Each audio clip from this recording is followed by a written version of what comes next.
I know I was born for this. Don't care for the critics, my words are like physics, a force that they can't stop. They just don't get it, I think they forget I'm not done till I'm on top. I know I was born for this. I know I was born for this. I believe we can write our story. All right, everybody. How are you doing? It's Gary once again. Words from the Wise, that leadership podcast that we're just, we get into all kinds of topics here. And today, man, I got a real one today in the room, y'all. I got one of my partners. This man and I we go back, man. I'm thinking like 2010s when we first linked up. He retired from the Navy recently. We're gonna catch up with him. He goes by the name of Mr. Tyrone Giles. Man, Ty, what's what's going on? up?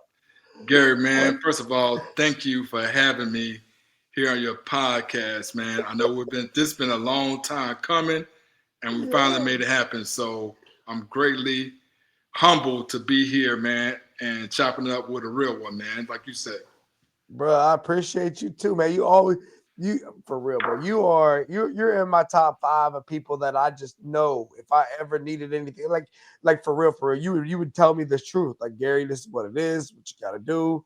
And I say that because we served on some hard ass neck plays together. We You know what did, I'm man. saying? Like, we We did, did. and then we didn't just serve on some hard ass neck plays together, but we've stayed connected since. I mean, 15 years later, bro. Yep. And I tell people, I tell stories of you frequently because we did some very key things in our lives together. Like, for example, uh, I remember the night we made Senior Chief, right? Yep. And you and Al came and Lot. pulled me up my rack. Yeah. I was in Yeah. bed asleep, and y'all came down and woke me Mhm. up and got me. And that was a huge day, bro. Us making Senior Chief that Hey, day. hey, so I tell people like this that you're like my twin. Well, I already have a twin brother, but you like the third one. So you like the triplet. Because I say that because we made Chief around the same time. I think 2007, Uh-huh. right? Yeah. Well, I made We made Sing 2006 Chief together. Yeah. together. We made Sing Chief together in 2010. And we made Yep. Master Chief together. Our Yep. birthdays are For a day sure. apart. You know what I Yep. mean? So you kind of like that third brother, man. I You know what accept that, bro. I'm the short one. I'm I the short one. Nah, man. And I would tell mean? you another thing, and I'd say another thing was the day we drove our families up to the airport when they were evacuating Japan, bro. And I can't, top 3 most difficult things I've ever done in my life. One of those top 3 is Yep. walking out of that airport, bro. And remember, we left our wives and our sons in that airport. It Yeah. was like it was like the Tower of Babel up in that airport, bro. There was people speaking all kinds of languages, didn't no one know nothing, and the military spouse stayed connected, and Hmm. they got up out of there. But we had to walk out there, tears dropping off our face, get back in our car, and go back down to the And coast go and get back ready to put that work in, man. and get to put that And work on, man. that was a tough one. So That was we, tough, we man. go.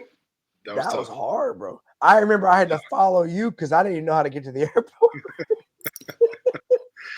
Yeah. And I don't know if you remember. So, and we'll probably talk about. We'll get to that story, bro. I don't want to rush that one. Hmm. You grew up in Louisiana, right? Yep. Louisiana, man. What part? Rayville, Louisiana, man, is right outside of Monroe, Northeast Louisiana. Okay. So yeah, so we're kind of like right there in southern Arkansas, like an hour from Mississippi. So it's not the real Cajun roots Louisiana like people see Mhm. when they think about Louisiana. You know what I mean? But I mean, we got our Cajun, we got our Creole, and all that stuff like that. Good southern roots. Um, Mhm. but yeah, that was where I was born and raised in Rayville, Louisiana, man. Born and raised Rayville, Louisiana. And as you were a kid growing up, did you Hmm. see a lot of your family members leaving Rayville, or were they all pretty much just sticking around in the community?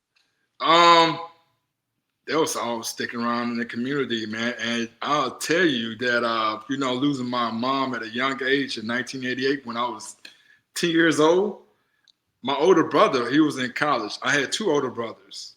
My oldest brother passed away last August. Mm. At the time, my oldest brother was playing college football at the University of Houston. So he was a professional athlete. And my next oldest brother, he was at Louisiana State University, LSU, on an academic scholarship. So you got a football scholarship and an academic scholarship, and they both went on their lives to being successful. My oldest brother ended up playing professional football with the Green Bay Packers and Tampa Bay Buccaneers, and he had a successful career. So growing up, seeing people leave Rayville, not too much other than my oldest brothers, and they planted seeds early in my life that I can't mess up. Whatever I do, I can't mess up. I wasn't smart like Jim, and I wasn't athletic like my oldest brother. So I had to make my own way. Now, I didn't want to stay in Rayville, and I didn't want to go to college.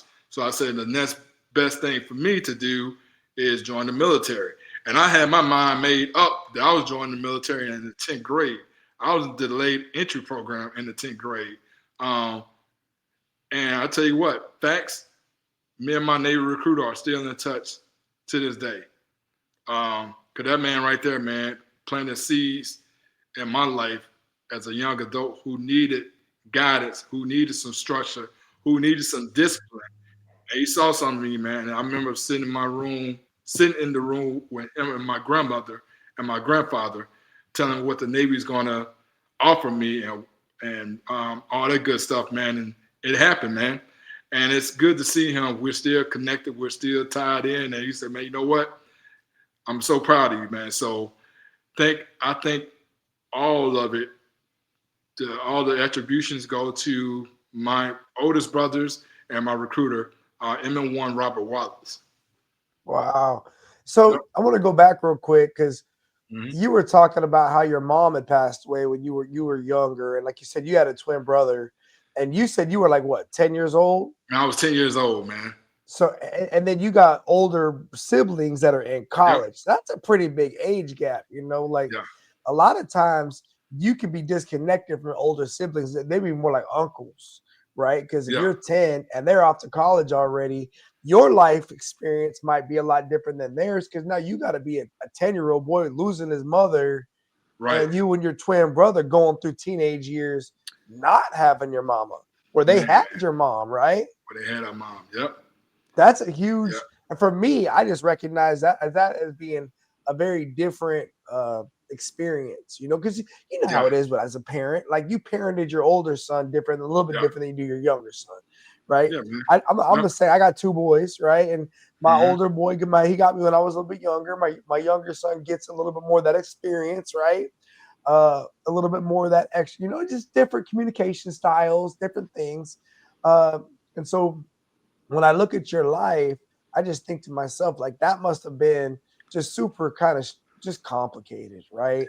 And here you are, we're looking up to your big brothers as these big examples, but then on the reverse side, it's like, but bro, I don't got the life you had growing up, like, because you had to go live with your grandparents, right? After your mom passed away.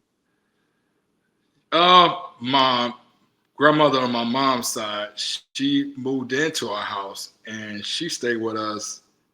She lived with us for 5 years, and then she passed away my 10th grade year, man, in high school, man. Ooh. That was hard, bro. So I ended up moving with my dad's mother, my grandmother, and my grandfather, man, in my 11th grade year. And I didn't really want to do that, man, because I left Rayville to go to another school. But I grew up with my classmates, man, from kindergarten all the way to then. But I understood it, man. Me and my brother, we was wild, man. You know what I mean? So they was like, man, you guys, y'all not finna throw block parties, hang out with y'all friends every night. You got to think about it, man. We was living a good life. That summer of 1993, our 10th grade year going to our 11th grade year, man. That whole summer, every night, it was a block party on Alabama Street, 713 Alabama Street, man. And we was living a good life, man. All the way until our 11th grade year. We had our aunts, our uncles. The village used to come to our house every day and drop off hot meals. Because at the time, we like in transition. we just lost our grandmother, so we're like, man, what the Right. boys gonna do now? My Right. brother, he's playing football with Tampa Bay Buccaneers, Right. and my gym is down in Baton Rouge, Louisiana. Louisiana graduated Louisiana State University, so you got Tyrone and Dion living wild in the Right. jungle. So 11th grade year, probably like November, our third month in our high school year, junior year, whatever, we moved to Delhi, Louisiana, man, and stay with our grandparents, man. And, my grandmother, she took us in. She's 97 years young right now, man, still living, man. We're going to visit her in Las Vegas next month, man. But she saw me from E1 to E9, man. You know what I mean? And that's special. You know what I'm saying? So That's special. I love my grandmother, man. I try to talk to her at least once a week. And That's amazing. I don't know what I got this from, man, but I got it to where that I always check on my family. Whereas my grandmother, my uncles, my aunts, I do that self-check with them, just see how they doing. There's no monetary value added to it, but it's a simple hello, how you doing? And my uncle told me last week, he said, you know what, man? One thing I love about you, you always calling and checking up on your folks, man. That's good stuff. That's a good trait to have. I said, well, I don't know where I got that from, but that's family, man. I guess growing up, I didn't have that structure. I didn't have no guidance. My dad was in and out the picture growing up. He got back into my life, probably late 90s, early 2000s. We built our relationship for all those years that we missed. So he built a good relationship with his grandkids. I can tell you that. Right. But this one thing I try to teach my boys, man. Make sure that you keep in touch with your family, man, because blood is thick in the mud. Yeah. And it's family over everything, man. The one thing you don't want to do is not keep tabs with your family.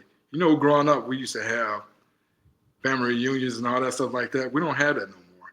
Every time we get together now, it's because someone's dying in the family, and you don't want that. You know what I mean? So yeah, I love my family, man. You know what I mean? So I have to just put that out there, man, because when I talk about my family, I'm passionate about it, man. You know what I mean? We don't have the best. We don't have the best family, especially the extended family, man. But we try to make do what we have. I get it, man. I think for a lot of us, at least for me, I get that survivor's guilt, bro, where it's like I done made it. You know what I'm saying? I feel guilty because I can't do for everybody, or I can't do the things that I want to do. And so then for a lot of us, we just don't. We won't tap in, right? Because where I grew up at, I still never took my sons to the neighborhood I grew up in, just because that's just, I don't need them to know that part. I don't need them to see that part. Someday maybe I'll tell them the stories, Right. I built a life that's the 90s was buck wild, right?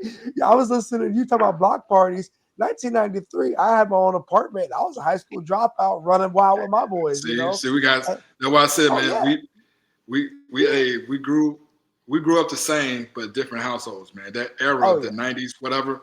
It was wild. It was wild, man. And as parents, and especially where we come from, we try to make sure that our family is better than what we had when we grew up. There's no blueprint. There's no blueprint on being a dad or being a parent. Every day we're learning something new, man. You know what I mean? So I'm just thankful, man, to be in the position that I am right now, that I can give a little bit of knowledge on what I experienced. Because people think just because you wear that rank insignia, they think that you're golden. You know what I mean? No. At the end of the day, we're human beings, man. You know what I mean? No. And the other thing is, like, I had a buddy reach out to me about a year ago. He just got out of prison, and he'd been locked up since I was like 16. And he reached out to me. And while I appreciated him reaching out, it was like, dog, we in completely two different worlds now, bro. Like, I'm not trying to be no type of way, but it's just like, bro, I'm glad to hear you're out. Yeah. But, like, That was a long time ago. And the fact that he thought so much of me that he wanted to connect, but like, what do I, it's just, it's a weird to look back on our lives. I tell the students, like, I felt like I lived a whole lifetime before I even joined the Navy, bro. Like, before I even joined the Navy, you wouldn't believe half the stories I told people. Like, like, it was wild. Yeah. And then I joined the Navy and reset that whole baseline and went on a whole new journey where I didn't have to be taking care of myself all the time. And I got to Right. be the young man again and be Uh-huh. learning from people and not have to be out there trying. Because,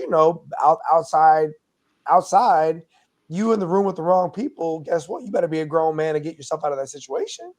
Yep. Right? Although ain't no one gonna feel sorry for you. So I'm like you, that I thank God so much that I joined the Navy and that I got the chance to get in the Navy, because that's it, watching these kids nowadays come to the end of their high school career, their high school journey, and they can't even pass the ASVAB, bro.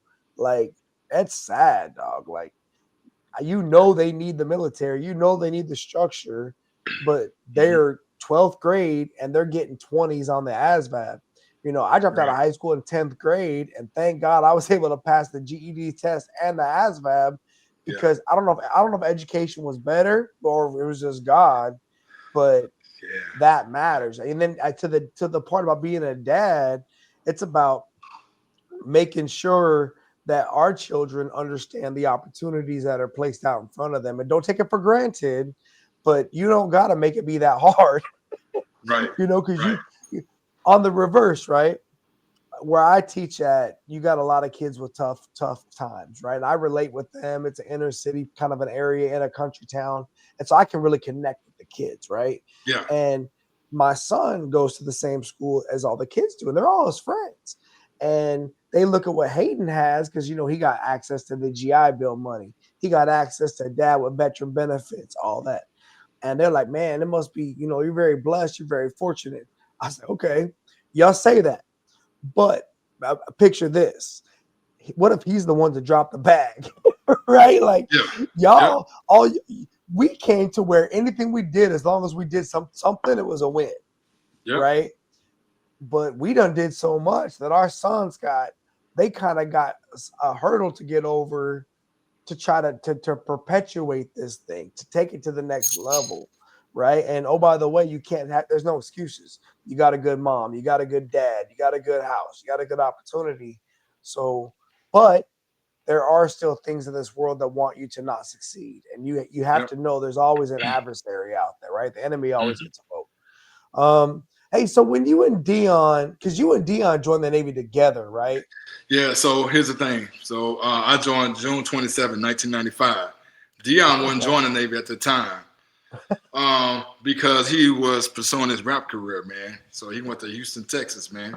And he had some good lyrics, man, and everything, right? So I'm at boot camp, and so Dion in Houston, and I think I got a little Kiki. No, so at the time he was with with Perry On Records. That's ESG. I don't know if you know about ESG. Swinging and Banging. I don't know about ESG, no. Yeah. So I'm gonna have to sing some clips, man, some music clips. But so I went down to Orlando, Florida for SMA school. Then I'm checking in, on a payphone. Call my grandma, see how she was doing. I said, hey, how's Dion doing? Baby, your brother joined the Navy 2 weeks ago. You know what I mean? So I didn't know he was joining the Navy. So fast forward, man, he went to Dam Neck, Virginia after graduating boot camp, went to OSA school. And at the time, I'm just checked on board at USS Doyle in November 1995. And we had a senior chief who was a command senior chief, but, the rate one's official then. He was an OSCS, man, and I was telling him about I was doing my check-in with him and said, I got a brother that's in OSA school, yada, yada, yada, whatever. He said, really? What ship is he going to? The Lake Gulf. He made some calls, and next thing I know, Dion on the ship with me, man. So me and Dion served on my first ship together, USS Doyle FFG 39 out of Mayport, Florida, man. So that was pretty cool to have a brother on the same ship. We're in different duty sessions. I'm an SM, he an OS. We go into different port visits together with different duty sessions and different. We was in different duty sessions and port. Because if I wanted a Saturday off, hey Dion, can you stand my duty? No problem. Nobody knew who the hell we was. You know what I mean? Right. They didn't know the difference between me and Dion. Right. And then we were the same watch station on the way. So if I got hot on the damn signal bridge, I would go down to combat and stand his watch, and he would go to the signal bridge and stand my watch. Man, so it was pretty good, man, to be an experience, man, with my brother on my first ship, man. Good See, stuff. I always thought y'all did the buddy program, and that's how y'all got to the first ship. So Nah. when you got to boot camp, bro, how was that? Was that exactly what you thought it was gonna be? No, not necessarily. It was hot in Great Lakes. Okay. And I didn't think it was going to be that hot. I'm from Louisiana, from the South, man. I'm used to that type of heat. But it was something about Great Lakes, Illinois that was so hot. And we got beat up a lot. You know, I'm not saying beat up. I'm talking about like physically every day in our barracks rooms, man. And I'll tell you what, man, it was just like never left Louisiana at the time other than going to California, but being in Great Lakes, Illinois with different races, different cultures and all that stuff in one setting. I never experienced that before. Right. You know what I mean? So building a relationship Open with Bay people from North Barracks. Carolina, you know what I mean? From all walks of life, man. So Yeah. I never met a Mexican before, a Puerto Rican, all these different people until I went to boot camp. Yeah. But I'll tell you one thing that it was good. I learned a lot. And my RDCs don't know what they saw in me, but they always put me in good positions. Like even when I went to A school, RDC, I was in RTC Great Lakes, I was the Starboard Watch session leader. And then when I went to SMA school, I was the class leader. So I was always put in position. I'm like, man, what are they seeing this country boy from Louisiana, man? I guess it was a work ethic. And, I think it's that. I think it was in work ethic and just a go-getter. Because I joined the Navy to be successful. I didn't join the Navy to fail. Yeah. I joined the Navy because I didn't want to go to college. So this was like my outlet to being successful, and I didn't want to mess it up. Well, and I think you've always been kind of an old soul, right? Since I very first met you, you was always real good at listening, real good at understanding what someone was trying to get through, right? Mm-hmm. You was real good at lining it up and just kind of, and then letting the pieces kind of play out, right? And the other thing that for you, Ty, is and you're not a little guy, right? You're a big man, right? You tall, at least taller than me, and so that for some people they might take that the wrong way, but you came across always very kind, trust me, don't get me wrong, you can handle your business. I think everyone knows that, but but you didn't overemphasize that piece, right? And I think that people just gravitated to you, and that was probably just your natural potential. And in the Navy, in particular, all the branches of the military are like this, but the Navy that we know, people, they'll see you real quick. They can smell potential. They can smell it on you from a mile away. And that real leaders will put you in positions to give you the opportunity to prove them right? Because if you can get the next level leader to be good, it's going to make your day easier, your life easier, and your training, your relief. And that's what I can see in you just from the beginning. Because again, I knew that from when I first met you, when I came out for the inspection on board George Washington. And then when I got back out there later, you was one of the main guys I was messing with, because you was humble, wanted to help, wanted to work, but you also saw we would talk and we understood real quick. We would say the right words, and be like, oh, okay, he gets it. He gets what I'm doing. I get what he's doing. Let's get that money. Let's go get it, right? Man. And that's what we did. Yeah, we sure did, so man. I could see that, bro, for sure. Was SMA school in Great Lakes? No, it was in Orlando, Florida. Yep. Okay, so how was going down to Orlando, Florida as a young sailor, fresh out of boot camp, You got money in your pocket. You at A school right now. Did you make some good friends at A school? Did y'all go out in Orlando get some good liberty? Yeah, I did, man. And so when I was in the delayed entry program, at the time I had boot camp and A school lined up to go to Orlando, Florida. Mm. I think the year that I was getting ready to go to boot camp, they closed down Orlando Recruit Training Command as well as San Diego.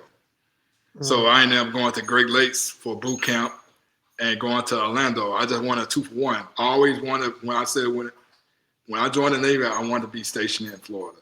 And I did it for the most part. But as a young sailor, man, going down to Orlando, Florida, man, it was beautiful, man. So I forgot to tell you that one of my friends that I went to school with, he joined the Navy with me. So he was in boot camp with me. And we went to A school together. So it was good. 2 Louisiana boys, man, down Orlando, Florida. You know, we got our first tattoos together. Going on Liberty. Hey, what the first thing we want to do? Go get some tattoos. That's it. I think I still got that tattoo on my forearm, man. But it was good, man. And just syncing up and just living the Florida life, man. I was like, man, this is good. Bro, those schools when we were young sailors, those are amazing, bro. Because you got quick friends, everybody got a little bit of pocket change, and you just want to go out and get into something. You know, you don't even really know, and it's not bad. It's just most of y'all are over the age you're legal, and you can get out and do things. You know what I'm saying? Go get tattoos. Go get tattoos. So that's what we did, man. But it was good, man. And I think after the 3rd week, we was able to get overnight liberty. So that was good. Going out to the nightlife, going down to just going out to the city, man, and catching a taxi. I think the last week we ended up balling, man, and got a limousine. So that was pretty good. That's it. Yeah, Orlando, Florida was good, man. And then after that, to get follow-on orders, because I was a class leader, and I was number 1 in A school in my class. So I got the first pick orders, and I went to Mayport, Florida, man. So that was pretty cool, man. So when you come out of SMA school, are you already in E3? I was at E3, and then I got 4 months on board the USS Doyle. I got advanced to E4. Okay. So and the Doyle's in Mayport. Yep. FFG 39. So you're in Duval County, right? You're in Duval. How different was Jacksonville, Mayport area to where you had come from in Louisiana? Was it very similar or was it very different? Oh no, it was different, man. Always different. And I can tell you, at the time when I was on the Doyle, like 95% of my friends was all from the South. Yeah. So I had Georgia friends. I had Texas friends, Mississippi friends. So those guys at the time who I was hanging out with, those guys had cars. So I didn't have a car. So it was good to go out with them. One of my friends, I guess we looked alike. He would let me use his ID card to get in the clubs and stuff like that. So, I mean, it was good, man. But never got in trouble on my first ship because those guys, we knew how to take care of each other. All male ship, and I tell you, I still keep in touch with all those brothers that I came up with. Yeah, they came to your retirement. Ship, we're still tight. Yeah. Me and my CO, we would change text messages at least like every 2 weeks. My bosun, my chief engineer, my EMO, all those guys, we are still a family. And that's one thing I love about all male ship. No knock to male and female ship, whatever. But it was just one thing about my first ship when you had people, because we was brothers, man. No beef, no animosity, none of that stuff, man. We just knew how to take care of each other. And and I think my CO, he set the tone. At the time, Jacksonville Jaguars was a new team coming into the league. So guess what we used to do? We would go and take port visits downtown Jacksonville, pull up Pierside, and go to Jacksonville Jaguars games. So, I mean, just those little things like that, just seeing that right there, man, that was pretty cool. And I Yeah. hate after 9/11, you don't have too much pull to do stuff like that because 9/11 changed the game. But I mean, that was my first ship, man, at Jacksonville Mayport. It was so Yeah. different then because it was totally different than where I come from, Rayville, Louisiana. I mean, because you had all these things you could do. You had right down the street, you can go to Daytona, St. Augustine.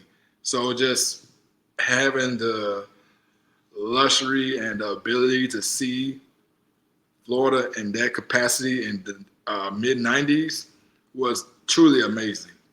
Right. And now fast forward, you can see it's still area wise, it's still huge.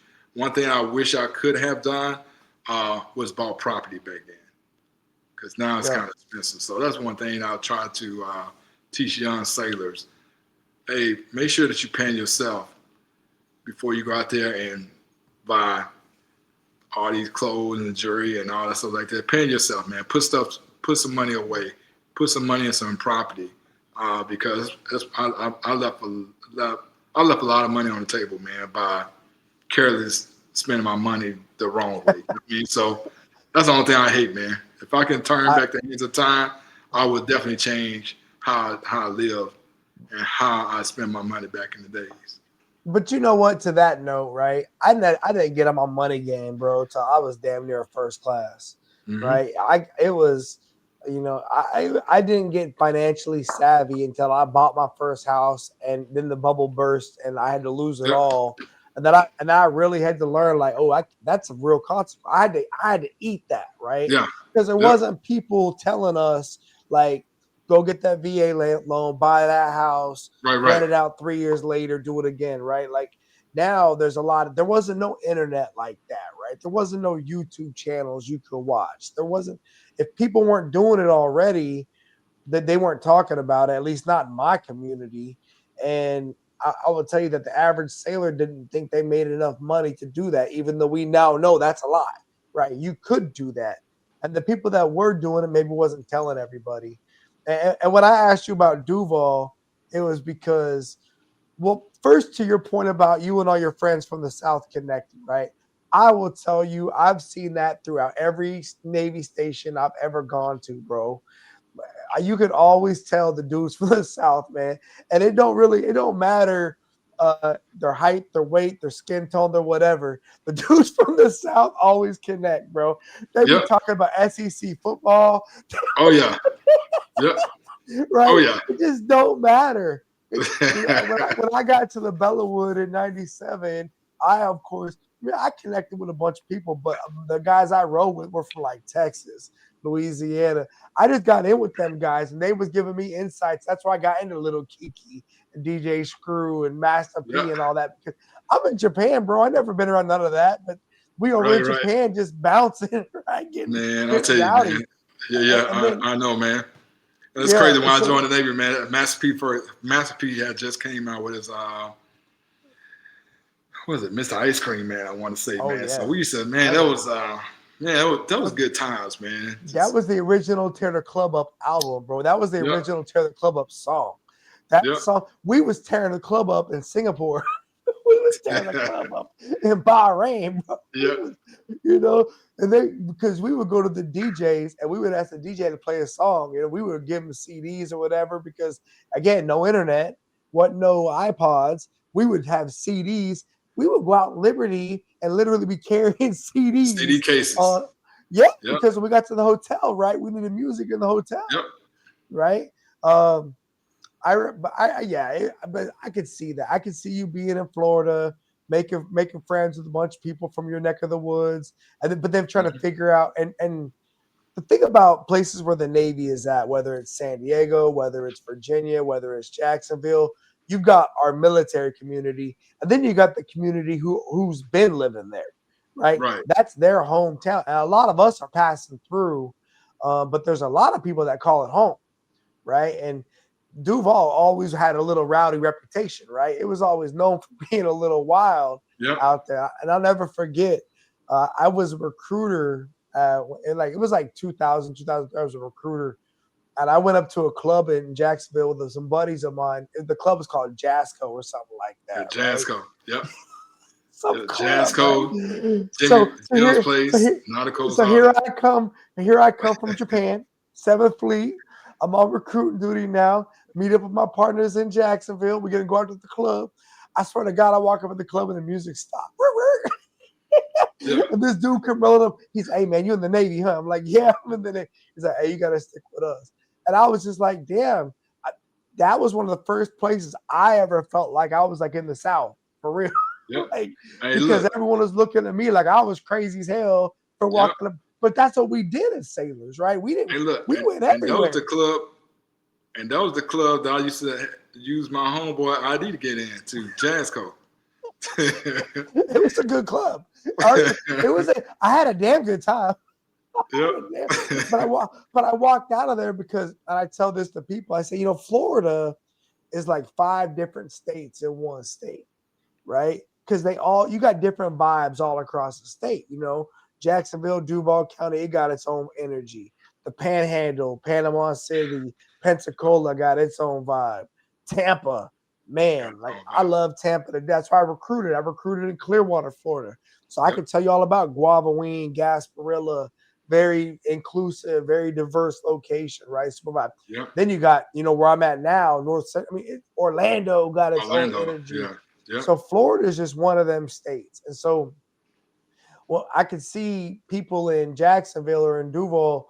I just wondered, you know, was that a community that you felt like you wanted to sink your teeth into and you wanted to invest in? Because did you fall in love with it right away when you were there, or just you just knew Florida no matter what was where you wanted to be? Florida, no matter what, was going to be my destination. What was it about Florida? Was it just the idea of the state? What was it about Florida? No, so man, when I tell you my brother played for Tampa Bay Buccaneers. Oh, yeah. And me and Dion, like, man, that's pretty cool, man. And at the time, Lamar Thomas was a professional football player. And Horace Copeland, him and Lamar Thomas, they played for Miami Hurricanes. But it was the superstars for the Miami Hurricane football team where they won the national championship. I want to say 1993, 1992. It's one of those years. So we used to hang out with those guys all the time when we was ball boys for the Tampa Bay Buccaneers. Okay. Yeah. So we'll go to their dorm room, whatever, and Luther Campbell, Luke Skywalker, Loot Records, right? Two Live Crew. Yeah. We fell in love with them guys through that music, and we're like, man, we're gonna be some Florida boys, man. Forget Louisiana, man. We're gonna move to Florida. Okay. But Jacksonville, when I got to Jacksonville, and one of my homeboys' good friend, man, we met his family, and they took us in like family. So we're like, man, we ain't going nowhere. And then, 3-4 years later, I ended up meeting my wife, LaQuandra, because that's where she's from, Jacksonville, Florida. Right. So, I mean, it all worked out, man. Me and Dion living our dream. Well, and I'll tell you what, Florida's a hard place to get to, bro. Like, especially for surface sailors. Mm-hmm. At least it felt that way for me, right? I was a West Coast sailor most of my career, and everybody would always talk about the Mayport Mafia, trying to get to Mayport, because that was where the USSs were, right? That's where the ships were. I remember everyone was super excited when the amphibs came down. Then they sent them back up north, and everyone was like, dang, we ain't never going to get down there. You're on the Doyle. You're on a frigate. Do you guys deploy? Oh, yeah, man. We deployed, man. I deployed in 1996 on a Persian Gulf cruise. 97, we did CD ops, I think 2 counter-drug ops. 98, I did a Unitos. 99, did another, 2 CD ops. And then 2000, we did a Persian Gulf cruise. So I deployed pretty good on the USS Doyle. Yep. How was the sea state on that ship? Was it pretty rowdy out there? So being a signal to watch across the line, man, I was the last done. Like Master P, I was the last done because I was the only qualified signal to watch that could handle standing on the bridge. Because even my LPO, SM1, SM2, they all in their burdens, all in their racks with their seatbelts on, with their boots underneath their mattress, trying to stay in trying to just stay in their racks. Yeah. While I'm up on the bridge, man, holding on to dear life, just going up and down, man. But it was horrible, man. But I got used to it. I never got seasick. Only time I was close to getting sick, I got a headache. But as far as like throwing up and all that stuff, I was used to it, man. Bro, congratulations to you, because them Yeah. frigates ain't no joke, bro. And the Mm-hmm. people don't understand that the ocean, especially out go down by South America and all, it can get a little rough. Yep. How was the port visits? Were you guys hitting good ports? Man, look, I'm gonna tell you something. 1998, 4.5 month deployment in Unitas, we hit 18 port visits in 4.5 months. Every other day we was hitting port visits. Sometimes we'll hit a port visit in the morning and go to another port visit that same day in the evening time. We almost had a mutiny when our operation officer had us out to sea. We'll blame it on him, not the commanding officer, but the operation officer had us out to sea for 7 days straight. We didn't like that, man. Yeah. We didn't like that. I know y'all was broke. Yeah, we was broke, man. And look, the paychecks back in the days weren't that much, man. You know what I mean? That's 1998. Yeah. But yeah, even on my Persian Gulf, the Gulf cruise, the Med cruises, always good port visits, man. Okay. It was the Seychelles, Malta, Turkey, Paris, Northern Lights, all those good port visits, Canada, and all that stuff, man.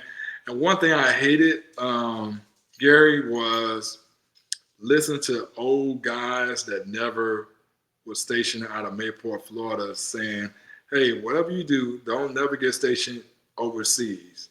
Don't go to Japan, do that, whatever." Man, I was like, man. And for the longest, I had in my back of my head, well, my guy that did 18 years, that's 20 years, as this such and such rank, said, don't go overseas because X, Y, Z.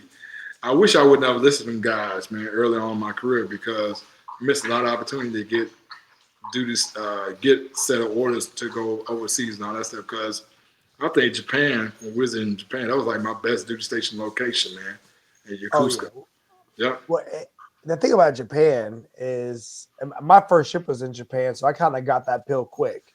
And then I went back to my second ship in Japan was the George Washington with you. But then I did 3 more tours in Japan after that. And that was just because my wife saw the money, bro. She was like, look, because I remember my first ship. I left my first ship, bro, $4,000 in my pocket, and that was all. Like, I landed in Tampa, Florida, off of the USS Bella to be a Navy recruiter. I had $4,000 cash, spent it all at Big Lots, buying a box spring and a mattress, and I was broke, right? I had no money, but I saved that $4,000 in like 4 months because I decided to stay in the Navy. And I remember thinking, what if I'd been saving like that whole 36 months? I could have came back to the States with like 40 bands, right? I could have had a whole bunch of money. And so I knew, like you said earlier, I always kind of knew I left money on the table, right? So when Erica and I got the chance to go back to Japan later in life, I was like, look, we're going to get over there. We're going to live a simple life, and we are going to stack. And that's what we did, man. And that was a big part of our success when it came to retirement. And I think it's also like, there's no traffic. You live on base. You can walk to and from the ship or whatever it is. It was beautiful, man. Real beautiful. Simple life. So when you're on the ship and you meet your wife, are you for sure like, I'm staying in the Navy? There was no thought about getting out? No, I got out. So it's crazy, man. Fun fact, I did get out the Navy, but it wasn't that long. I got the Navy. It wasn't that long, though, man. Because I thought, I'm serious, man. I got the Navy, but it wasn't that long. It wasn't even, like 6 months probably. That's why I never talked about it. You got out of the Navy? I never knew that. Dude, I got the Navy because I thought that 4 years, 11 months, and 28 days, and 2 college courses was going to take me places. You know what I mean? I thought it was going to take me places, man. Serious, man.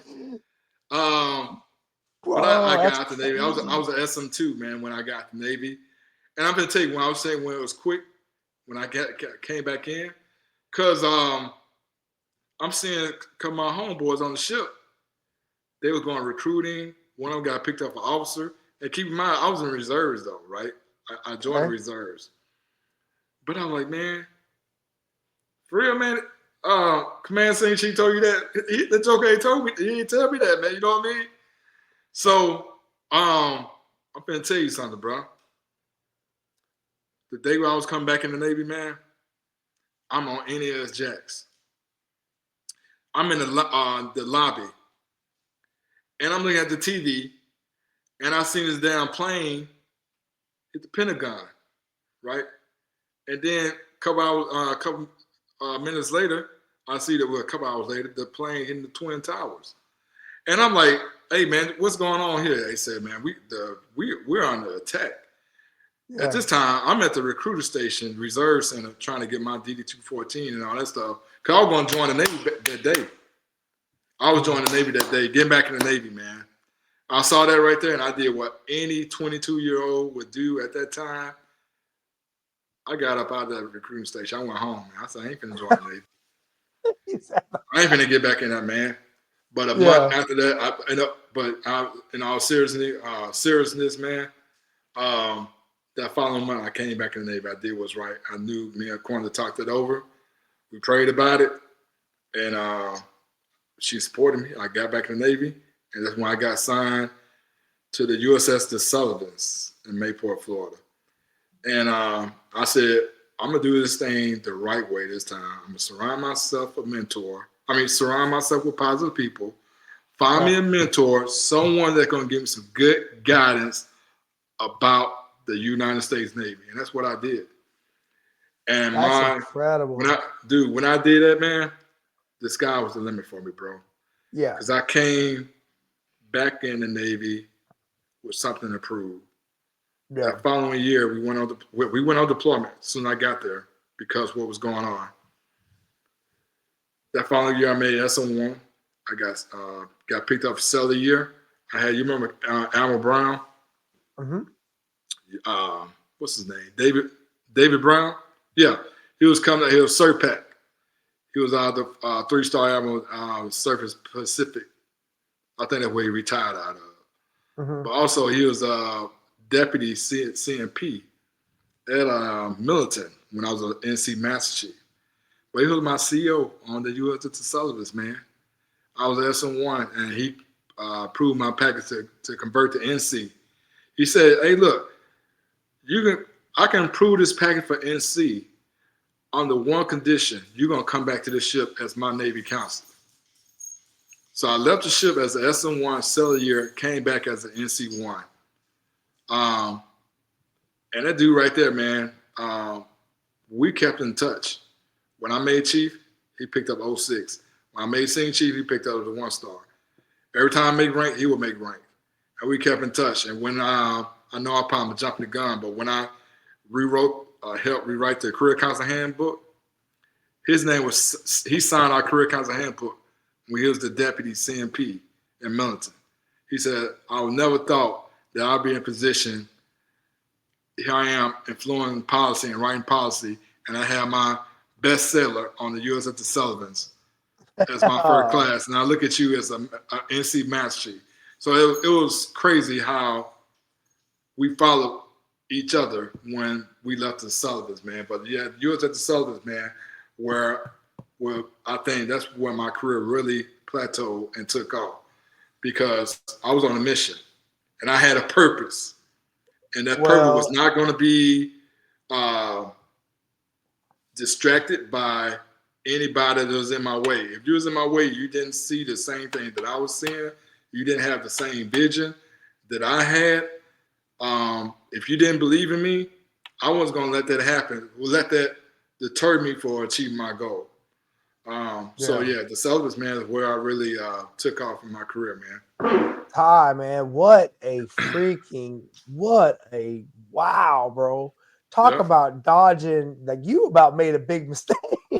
Yeah, man. You know, talk about, and I'll tell you, I was a Navy recruiter during that 9/11 time period. I recruited, like I said, 2000, 2003.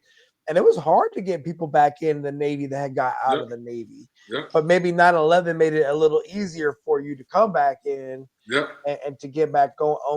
And you were blessed to get a ship out of Mayport Yep. and to be able to get that opportunity. God is good, bro. Like it sounds like, Yep. Atomic plus preparation equals destiny. And Yep. it sounds like, Absolutely, man. you were lined up with the blessings.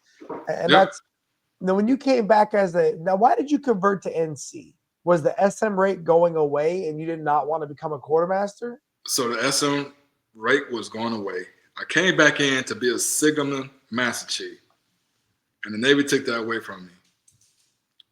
I didn't want to be a quartermaster because, as a top sniper, the signalmen and quartermasters didn't get along, man.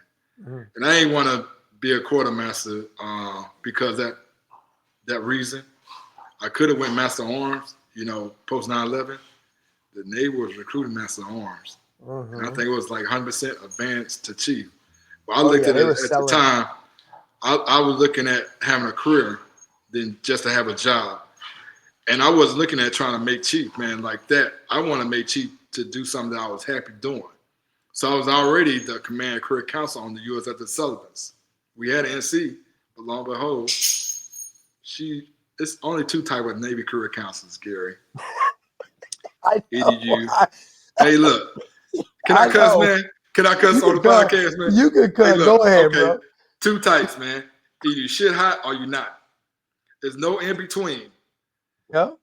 And unfortunately, man, she didn't cut the mustard, so they sent her to the Des Ron Squadron, and I became the command career counselor, and that's why Admiral Brown was like, "Hey, look, you're doing such a fantastic job. Hey, you're gonna come back here and be the Navy career counselor." So that's why I chose Navy career counselor, man, because I was happy doing what I was doing. And keep in mind now, a couple years ago, before I converted, I was out the Navy. So all those teaching moments, all those things that I didn't get when I was a sailor that got out, I was making sure that sailors that was behind me make sure they got the tools that they needed to be successful. Yeah. Make sure they was making the right decisions. Yeah. And caring for folks, man. One of my favorite quotes in the Navy, man, people don't care how much you know until they know how much you care. And that's John C. Maxwell. And I wanted to be that for them sailors, man. That's why I converted to Navy counselor. What's so funny about that is, so it's the same for DC chiefs, right? You either shit hot or you're not. There's no between, right? And you're going to end up at the squadron. Well, because if you're not in a lot of those rates that don't have a lot of departmental support, you got to stand on your own 2 feet, right? And a lot of DC men, they don't really get the engineering support like some of the other rates, and it's a command level program like what NC is, right? It's a command level program.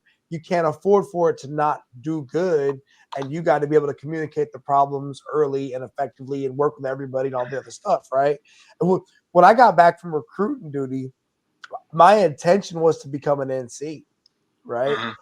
Because when I was a Navy recruiter, they tried to get me to become an NC, become a recruiter. And I was like, hell no, I don't like y'all. Y'all, we are not the same. I'm going to go back to ship. But I didn't want to stay an engineer. So I got back to the ship, and I was going to apply to go NC because I loved working with people and communicating with people about opportunities that was in the Navy. And I got all that when I was a recruiter. But then, of course, I got connected to guys and was like, go LDO, and away I went, right? Right. Yeah. But I always had a respect for the NCs, at least for the ones that were the shit hot ones, right? And then as a CMC, I got my other experiences, that's different conversation. Different conversation. Okay, so now you're an NC1. You're coming off of the Sullivans. It's after 9/11 now. So did you deploy on the Sullivans in support of anything over Iraq, Afghanistan? Absolutely, man. Absolutely. So we did the 9/11, the deployment, right? That was in 96 to 97. I don't know, 2001 to 2002 deployment. Okay. So we was over there in the Gulf, man.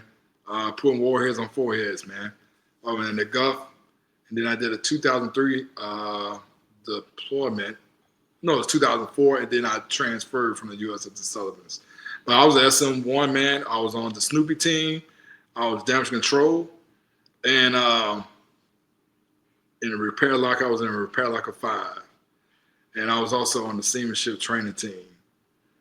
And I never did want to get on Deckett on the Sullivan. They said, "Why you don't want to go on Deckett?" Because I said, "Hell, I don't know what the hell I'm doing at damage control to be part of damage control training team. I want to make sure that I knew what I was doing." So that's why I got my hands dirty as a first class to be part of the pipe patcher team, the hose team, things like that, because I want to learn.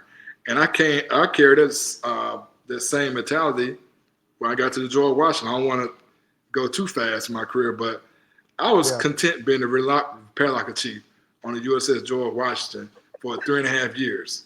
I was content because I loved it. Because I was training, man.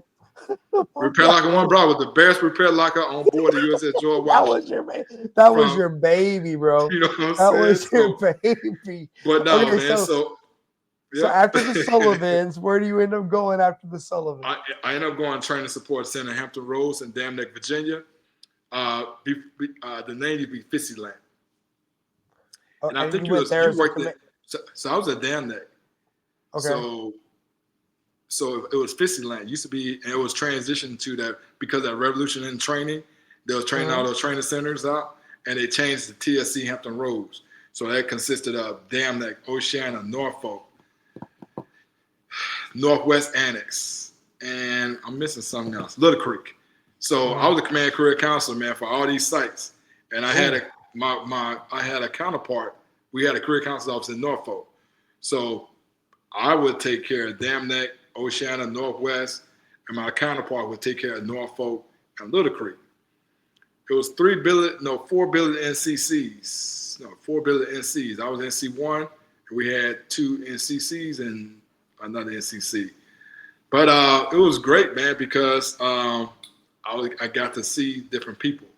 And I ended up making sell the year again at TSC Hampton Roads the following year. And I got advanced to Chief Petty Officer in 2007. So you picked up chief there in Norfolk and Virginia Beach at TSC Hampton Roads. Yep. Okay, so how was that initiation? Were you a part of like an installations group, or was it just TSC Hampton Roads had their own selectees? Yeah, damn it. We had our own selectees. So all the schoolhouses. So from the ISs to the FCs to the gunner mates to the OSs to all those little learning sites, man, we all had a combined CPO initiation season, because it was initiation still, right? Yeah. But it was pretty cool, man. When you look back on your initiation, the one you went through, because I'll tell you, the one I went through versus the ones I did for other people, I think I gave a lot better than I got, right? Like I made sure my initiations met the objective, right?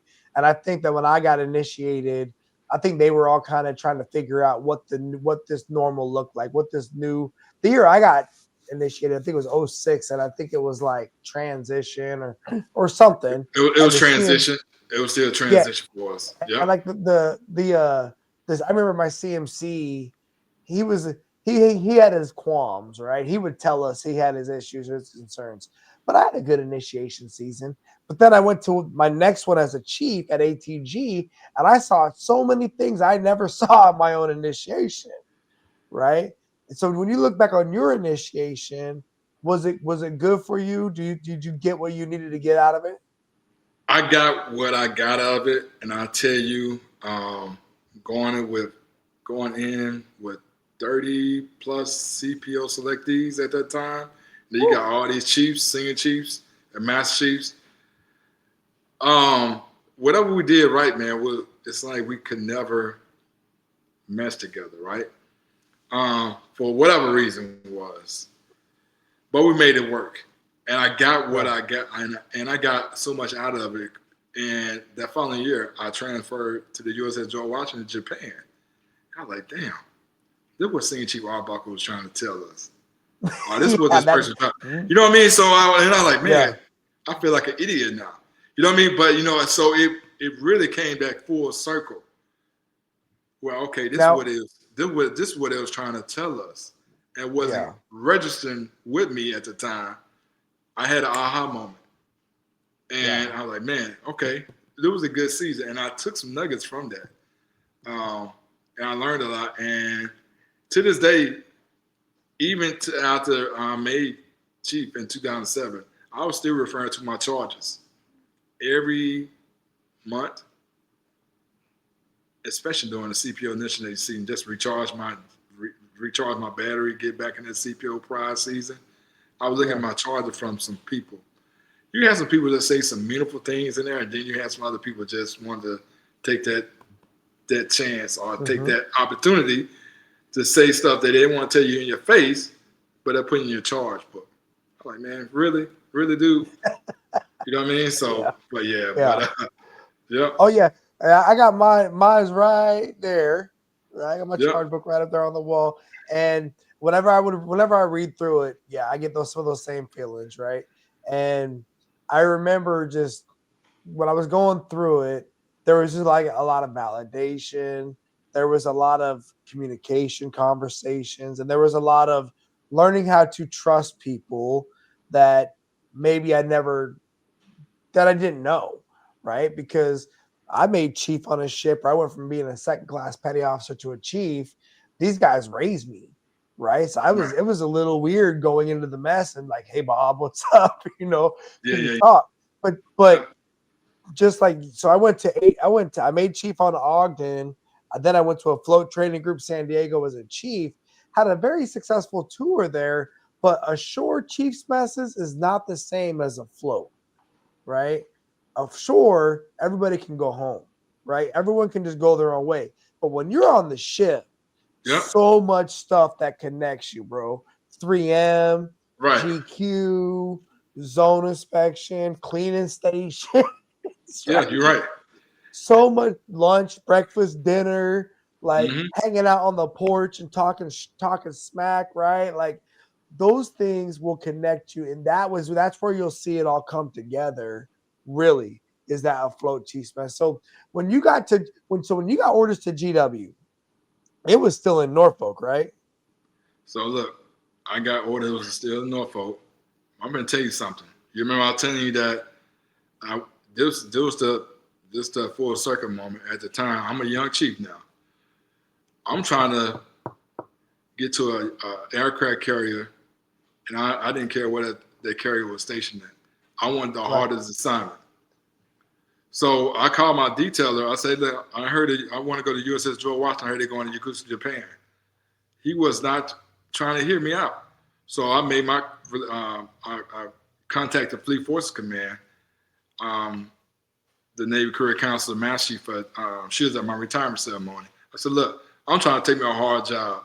What you got? She said, I got the USS George Washington going to Yokosuka, Japan. Are you good with that?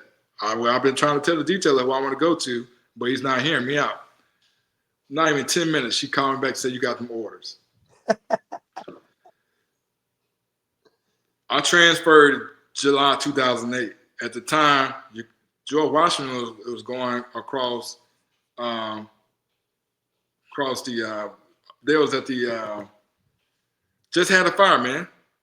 They just had a fire. You got there after the fire. Yeah, so he just had the fire, man. And my CMC said, you heard about your ship you going to, huh? I said, yeah, I saw it on Navy Times. He said, you sure you ready for that? I said, yeah. I ain't got no choice. I got hard copy orders now. Yeah. I'll be ready. So I checked on board in July, man. The day I checked on board, I met the CMC. Well, here's the thing. I saw when the ship was in Norfolk, I talked to the CMC. And he wasn't making the trip over there to Japan. He said, why you want to come to George Washington? You know they're going to Yokosuka, Japan. So we already hit it off wrong. I'm like, man, I'm glad this guy transferring because this dude right here, Negative Nancy, trying to downplay me why I want to get there, right? So when I get to the George Washington, new CMC, everything, I checked in with him. An hour later, muster all hands on the flight deck for all hands call. The commanding officer just got relieved. The 3-star admiral for Serpac came on board. Man, I've been out the Navy for a while, man. What do you call those 3 stars? The TICOMs. Airpac, yeah, it's Airpac. Airpac came out there. Were they in San Diego at this point? They was in San Diego at that time. Yeah. So I'm like, man, I'm a brand new chief. I'm like, man, now I'm like, I got myself into, man. You know what I mean? So everybody, And with a couple chiefs went down, the chain, then got a paper, the DCA, the DCCS, all them guys, man, got some paper, whatever, and all that stuff, man. And my That was a AO tough came to time, me. bro. And my AO said, "Hey, look, I need a locker chief for Repair Locker 1 Bravo. You ready to be it?" So me and my ship sec looking. He said, "I think you'd be good. You want to do it?" I said, "Yeah, I'll do it." Man, we used to run drills all the time, man. When we left San Diego going to Guam, we'd run drills all the time. I remember I was the guy drilling you. Look, yeah, this is my first time on the carrier, and this is when I met you. Yeah. I didn't know the heck I was doing, man, but I was in learning mode. But I had so many chiefs, man, that was stationary carriers before. This is a different breed of 7th Fleet chiefs, man, than any other chiefs mess. And those guys, man, took care of a young NCC Giles to show me ropes on what rice looks like. And I got my hands dirty on being a Repair Locker chief for Repair Locker 1 And it was a Bravo tough GW, time, man. right? Because Yep. it was a tough, very tough time. Because I remember when I first got to GW, after the fire, they called me over because I'm this carrier damage control guy. They want me to be in the inspection team. And I'll never forget, there was a mass chief I was there with from Norfolk. And he's the one that told everyone, like, y'all too busy worried about who you're going to fire. What we need to figure out is what the heck happened and how we can prevent this from happening on other ships. Because what happened on the George Washington was so just unbelievable, right? Like, you still can't make it up. Like, what happened on that ship, how the fire started, where it burned, there ain't no fighting that. There's not no right way to do it, no wrong way to do it. And of course, everybody in the Navy, they all start armchair quarterbacking it, right? Saying what they would have done. So when I got to GW as the ATG trainer, there was a lot of abrasive people pushing back, like, because we weren't there and they had fought a major fire, right? And I give them credit for that. Everything aft of like Hangar Bay 2 was like damn near up, and it was hot, right? They went through it. Yep. But then we had to get them trained and certified. And what you had was you had a conglomerate coming together of Kitty Hawk sailors with GW sailors. And that was a complicated mixture, if you know, to say the least, because you got dudes from Virginia who just was going to do a year in Japan and go back to VA. And go back to VA. And you got a bunch of dudes from Japan with that 7th Fleet pride, but they're pissed off because they love the Kitty Hawk, and now they got to go to the George Washington, and they're mad that, you know, whatever. And I remember that was a turbulent time. And ship changeovers, homeport ships are always like that, right? You're always going to have the crew that takes them over and the crew that gets them up, and they got to go through that change. But that was our generation. Like, when I got to the GW, I got there in January of 2010. So I was about a year and a half behind you. And when I got there, you know how bad it still was? They had the DC men. One shop was all Kitty Hawk sailors. Another shop was all GW sailors from Virginia. That's how bad it still was. And I was like, well, we're fixing that right now. Like, I'm messing that all up because we're all GW sailors, and I don't give a damn about that. And we're going to make that change. So when you first got there, coming there, and you said you got there in 09 or 08. What did you say? 08, July 08. 08. The shit was in San Diego. Yep. So you guys finally get out of San Diego. You guys finally get trained up, because that delays you guys in San Diego, right? Getting fixed, everything getting restored. How was it once you guys finally got to Japan for that first year? How was that? Hey man, it was good, man. Like you said, we still had a lot of those Norfolk sailors on there, man. So, you know, it was crazy because you trying to get those guys orders, they trying to get back to the States, and then you got folks come from the Kitty Hawk there, man. So everyone's just trying to unify as one team. You know what I mean? So it was weird to see that transition. But like I said, man, phenomenal CMC. We had a good captain and a good XO. So I think that really made things better for the crew, especially port visits stuff, man. And that was good. And being there, my first time being overseas, my wife and Tyrell at the time, so it was pretty cool, man. Yeah. But And you had Jeff Clark at first, right? I had Jeff Clark, man. But then I had all the other DLCPOs and these Chiefs, man. Yeah. Was phenomenal. I learned so much from each of those guys, and I took nuggets from each interaction that I had with the DLCPO with Chiefs, and I just put all that stuff together, and I figured out what I wanted to be, what kind of chief I wanted to be. Building those relationships, walking the deck plates, and just making an impact wherever I could. Whether it was leadership training with the junior sailor, because we had the leadership training, so I was doing those. I was part of that. Yep. Being a command career counselor, I had Brent Emerson, and then I had OG Feaster.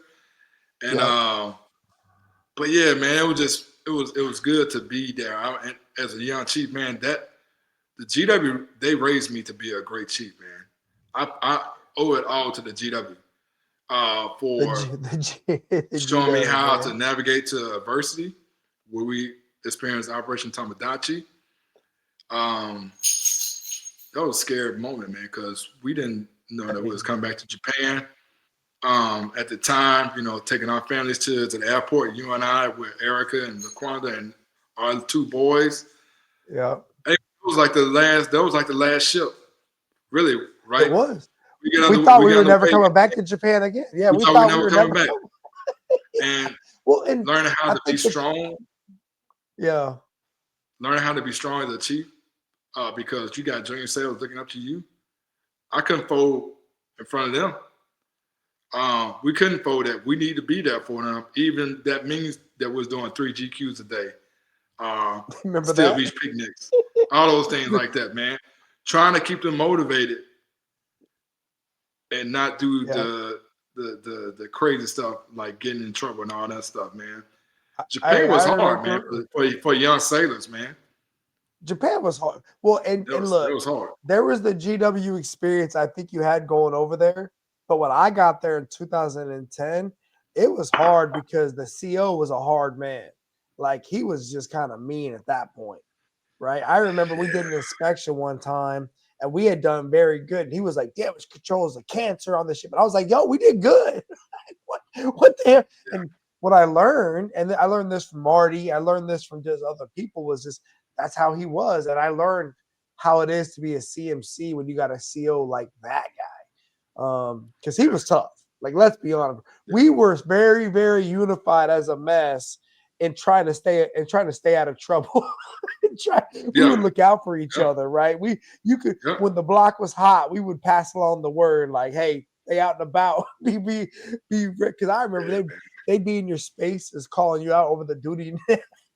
Oh my God! Why? Cleaning CNC Wise, I'm the forward pumper. Why is your forward pumper? Everybody, Gary, getting it again, man. You know, that was hard. And then when you got Sean Bromstead and Captain Fenton, which was maybe after your time, it was after my time. Yeah, it was completely different, right? And so I looked at my time on board the GW as really before Tomodachi and after Tomodachi, because after Tomodachi, a lot of that stuff kind of people started rotating, people started leaving, and with Tomodachi, do you remember the day the earthquake happened? Yeah. You remember we were in the hangar bay for all hands. We was hangar bay. So I was so I'm gonna tell you something, man. I was in the career counsel's office. You guys was in the hangar bay. Yeah. And I thought people was running in the hangar bay. I thought people was running. Yeah. Because I'm in the office with me and our row, Ramir Ellis. And we're like, man, what are they doing up there? And y'all came down. OG said, y'all ain't hear that? Y'all ain't feel that? I said, y'all just walking, right? He said, no, that was an earthquake. I said, what? We turn on the TV and we see water just overcoming the streets of Tokyo. People running into their cars and just dying right in front of us on the news channel. That was devastating. Where was your wife on the base? Did she have to evacuate base housing that day? No, she didn't. She didn't. She didn't do She it? was actually working at. She was actually working at the CDC at the time. Oh, okay. Yeah. Okay. Mm-hmm. Yeah. I remember watching the news, same as you. We were doing H+F checks that day. I worked till like 10 o'clock that night doing H+F checks on the ship.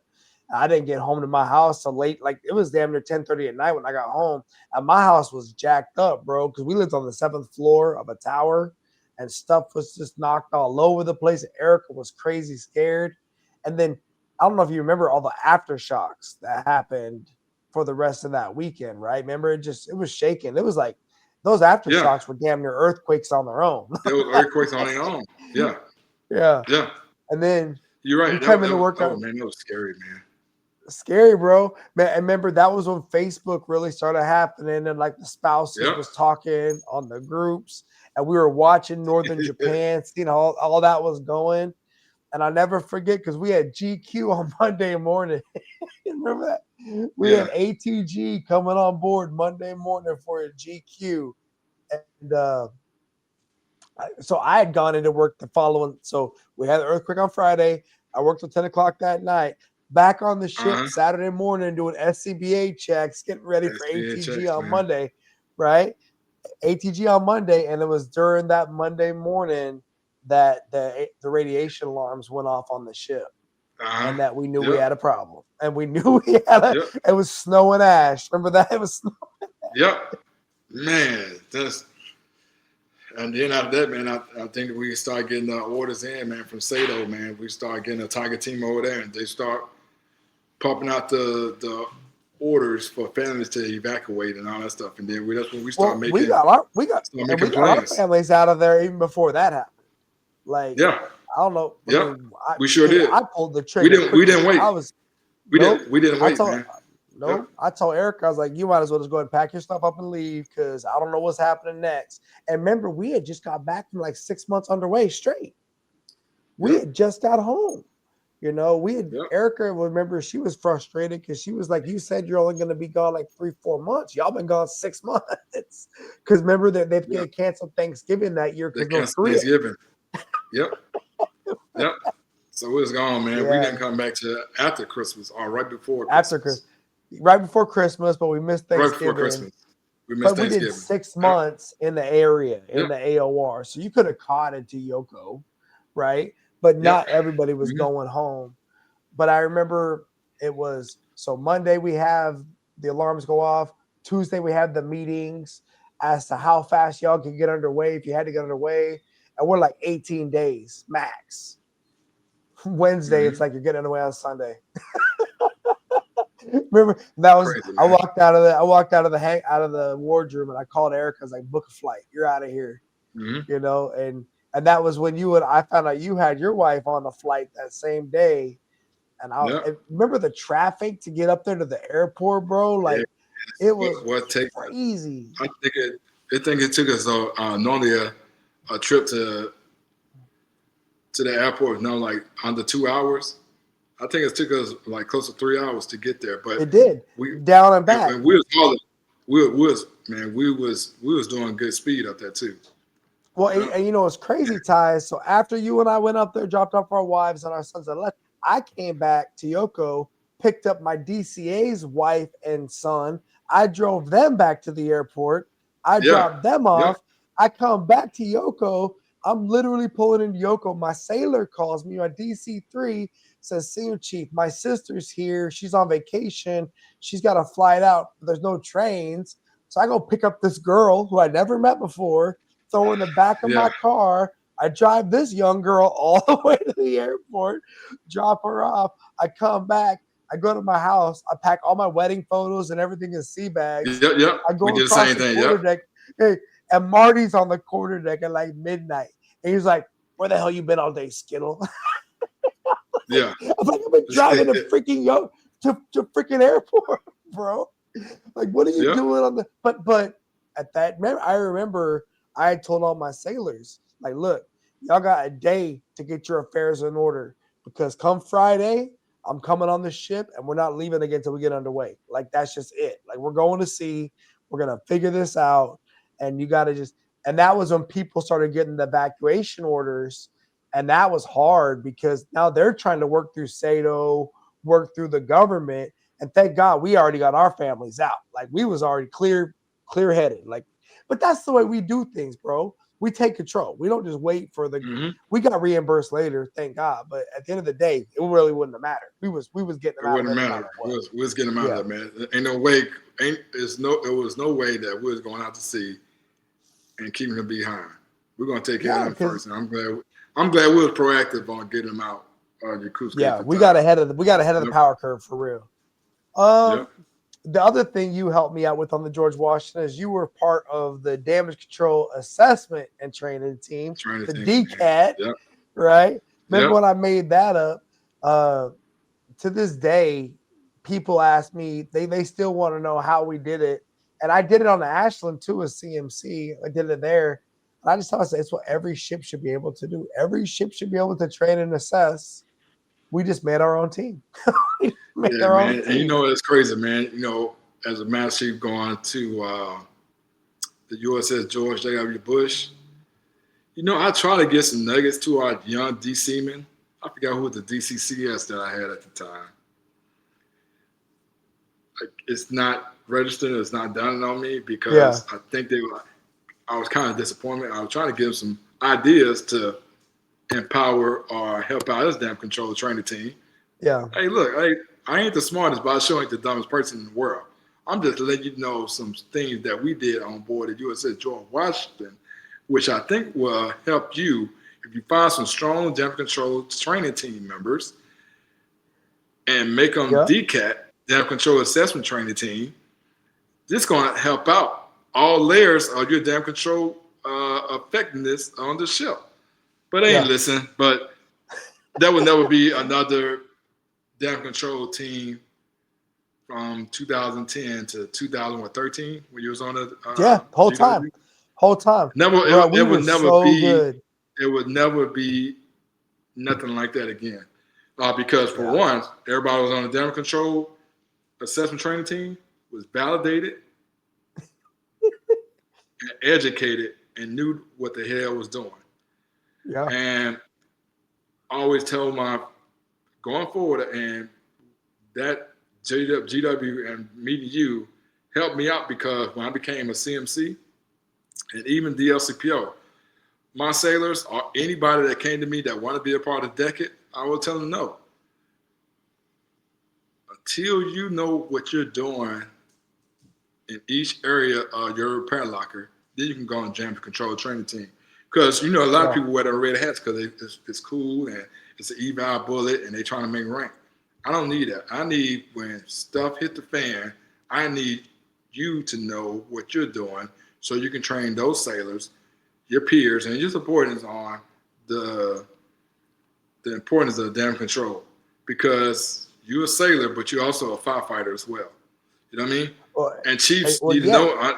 Chief was the worst because they'll check on board and try to get their red hat. Not on my watch. Nah. Yeah. You remember what I told y'all? I said you're training your team because it was my expectation. If we go to Real GQ and you're 1 Bravo D set, you're at Repair 1 Bravo and you're in that. You're a part. You're on the job. Like you going to do the work. If you DCAT, you go into there because you got some young lock offs or you got some young chiefs. No. It's time for the A team, bro. Like nothing against you, dog, but there's levels to this, and if it's an actual casualty, we all got to go pitch in, you know. And that's just. And I will tell you, that was so much fun seeing that whole thing come together. We had some fun debriefs. We had some fun briefs, right? Kicking ATG around the room because when they came on board GW, they knew They already knew it, man. It was not a game. They already knew it, man. And so that's one thing I really go ahead. No, go ahead. I'm listening to you. I said that's one thing that I really learned, man, from chiefs like yourself, man, the importance of firefighting. You gave me that passion, man. So here's the thing. Good leaders attract great leaders. And what you did for my young career then, I think I was 2010, 15, 16 years in the Navy. That gave me extra motivation and purpose on what it means to be a chief. Purpose on what it means to impact sailors' lives to work with a team of teams. Because what we was doing across the GW. If we wasn't firefighting, we was doing career counseling. If we weren't doing career counseling, we was doing leadership training. We weren't doing leadership training, we was doing X, Y, and Z. And it was enough food for everybody. We had that mentality on the GW. We did. For sure. We had that conversation. It was our mentality, that mindset. That was 100%. And we were going through the suck, right? We were doing hose handling training in the winter in Japan. Like we would just look at each other and be like, all right, man, let's go. Might as well get it done because we 2 GQs a week, no matter what. You're not gonna find me another aircraft carrier, bro, that they held to that standard, like what we got held to. It was we had to do 2 GQs a week, and we had to do 1 flying squad drill a day every day except for Sunday. And it was our leadership was hard on us, but it made us better and better and better because we got a lot of repetitions, a lot of sets, and we had a lot of underway time. Right? We was operational for real. Absolutely. Now, man.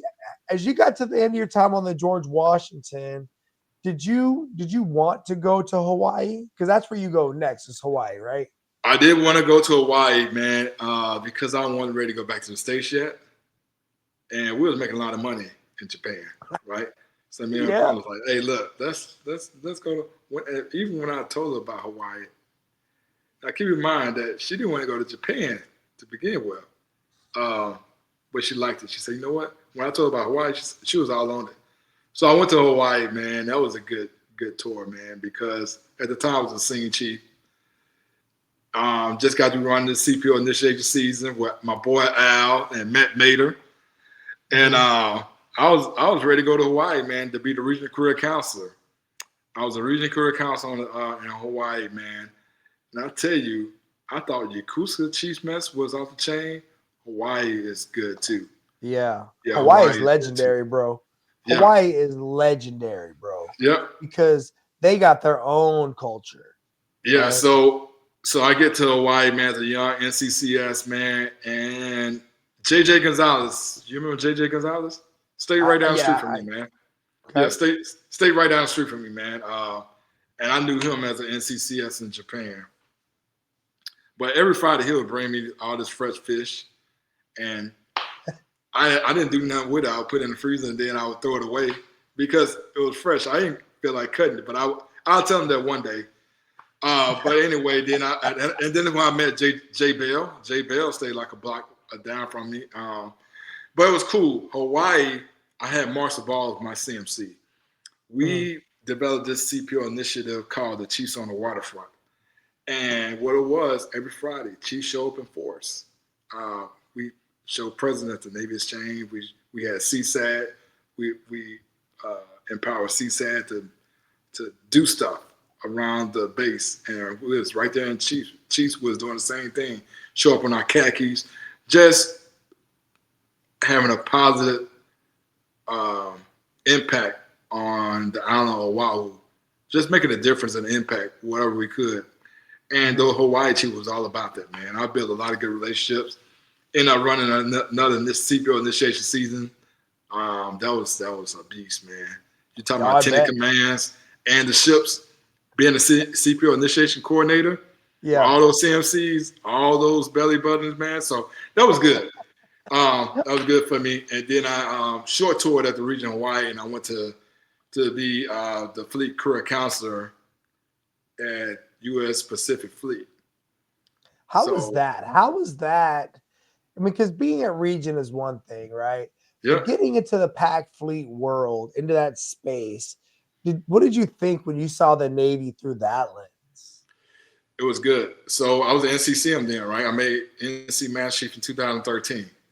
Yes, sir. So just one thing that I would say was a blessing and a curse for me,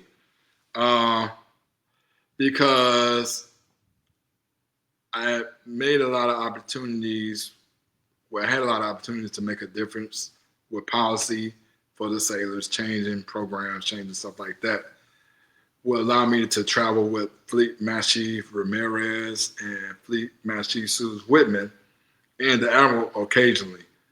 But I tell you, Gary, I never had no aspiration going command master chief I remember. I because used to be on because you. I used to be on you.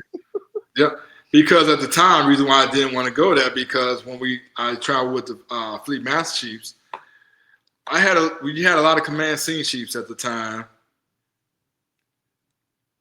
That's when command master chief, when you was a command scene chief, you go, if you was a source rated, and you go command scene chief, you was going for two reasons because you want to be in a command program or you was trying to make E9. Right. 85% of those guys that was going in that was trying to make E9, they wasn't in about for the sailors. All the calls, all the meetings with the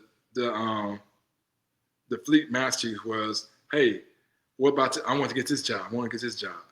But it was like 3 months into their current jobs. And they never say anything about sailors, never say anything about nothing but themselves. And I wasn't built like that coming from the GW on how we look out for one another, how we took care of sailors. Them guys was all in for themselves, man. And I was like, man, I don't want to go into a program like that where I'm trying to do the right thing about sailors, but I got other guys they're just what you call that, job hopping, or looking for that opportunity to be a force or fleet or whatever the case may be. And I ain't want to be that, man. You know what I mean? I do. I definitely 100%. I was content being an NC master chief, and right. But that made me look at the Navy different, in the different lenses because I was involved with a lot of decision making stuff. At highest levels, bro. Highest levels. You remember they took our race away? Oh my God! I was right there. I was there, and see all the finger pointing between McPon Stevens, Secnair Mavis, blaming the Force Master Chiefs. That wasn't the Force Master Chiefs' idea. That was McPon Stevens and Secnair Mavis' idea, and they're trying to finger point Jason Wallace. Ozzy, all those guys saying that was their decision. They wanted to do that. When it all started out, we were just trying to take the man away from the ratings. I'm in Yokosuka, Japan with Suze Whitman doing an all hands call with the 7th Fleet staff. And I'm looking at my phone and she's talking. I say, I had to stop at Suze. They just took our race away from her. She was probably like, what? We had no idea, man. So that was that after was she there? Was that after the ship collisions had happened? After that, it was right about the same time, right? That was in 2021. Hold on, no, 2016. That was in September 2016. Okay, so that was before the collisions. Before the collisions. Yep. Okay. But I remember I was on Ashland when they took the rates away. Yeah. What I remember I flew out to Pac Fleet one time for a CMC meeting, right? When I was 7th Fleet staff CMC, I went out there to represent 7th Fleet. And they fly us out there, and they got all these master chiefs from all over the world in this room. And a 4-star is briefing us, and he's a pistol, right? And he asked us basically, does anybody got any questions? So I basically said, you know what, sir? My question is, how come the rest of the officers in the Navy don't talk like you? Because you're a warfighter, and I appreciate that, but they don't sound like you on the deck plates. They sound like a bunch of, essentially wussies, for lack of a better word. And he's in there talking about China, Russia, all that stuff, right? And he gets all pissed off at me and starts yelling or whatever it was. So anyway, he leaves, right? And the other master chief is like, one of the other masters like, hey, Gary, bro, we don't really come here to ask questions. We just come here to talk to each other in between the briefers. And I was just like, that's dumb, dog. Like, why did we all fly here? They're briefing us on an eval system. And I asked the question about the eval system. And you could see all these other CMCs. They're like, oh, this dummy asking another question. Because he don't know. We've already heard all this before. And I'm just thinking to myself, like, but y'all are supposed to be the ones that are QA in this crap. What are we doing? And that was exactly when I realized that life was not for me. Put me back on USS somebody. I want to go back on the deck plates, bro. I want nothing to do with that level of crap. Hey, so I can tell you something. Mekpom Bushy, got a lot of respect for that guy. Suze Whitman brought him to Hawaii for a leadership roundtable. You had Jim O'Neill. All right, he was at Korea. You had Jason Wallace. You had Ozzy from Connow Airpac. You had Regent CMC from Hawaii, and a couple other Force Master Chiefs. We're in a round table. Mekpom Bushy was strategically helping out the Force and Fleet Master Chiefs on convincing the CNO on getting the Navy rates back. This is November 2016, and I'm right there typing away because he was like, "You want to do this strategically," and that dude right there, because it was not well received in the fleet. And then what happened when we got the paper written for Admiral Swift, December 21st, 2016. I remember that day. We got our race back. So, but Mekpom Bushy was definitely. Admiral Swift is solid though, bro. He was a 7th Fleet guy too. Yeah. Like Admiral Swift was solid. He was probably somebody that was like, why would they do this to begin with? You know what I'm saying? Like, yeah, I can see that. So, and I remember harassing you a little bit, trying to get you to come into the CMC program. And my dog in the fight was I wanted the best Master Chiefs in my community, right? Like, I'm like, I know that we need to be, you know, I wanted to become a CMC because I believed in the mess. I believed in the community. And I learned eventually about all that other bureaucratic crap and figuring out your jobs. But that was never my end goal. My end goal was I wanted Master Chiefs in the mess that wanted to be leading deck plates of sailors on ships. Yeah, man. And so you went from Pac Fleet. Is that when you went to the Bush?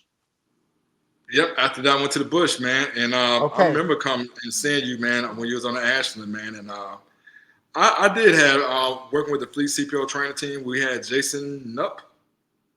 Yep. And Jeff Stanley. Yep. I was doing my CMC package, you know what I mean? I was getting the signatures and everything, but no, I ain't mad at you for it was like, man, but then you got there. I was like, so when you couldn't pull the trigger, man. But when you got to the Bush, right? How much different was that carrier tour than your tour on board the George Washington? Okay, man. Because it seems like. So I'm gonna tell you something.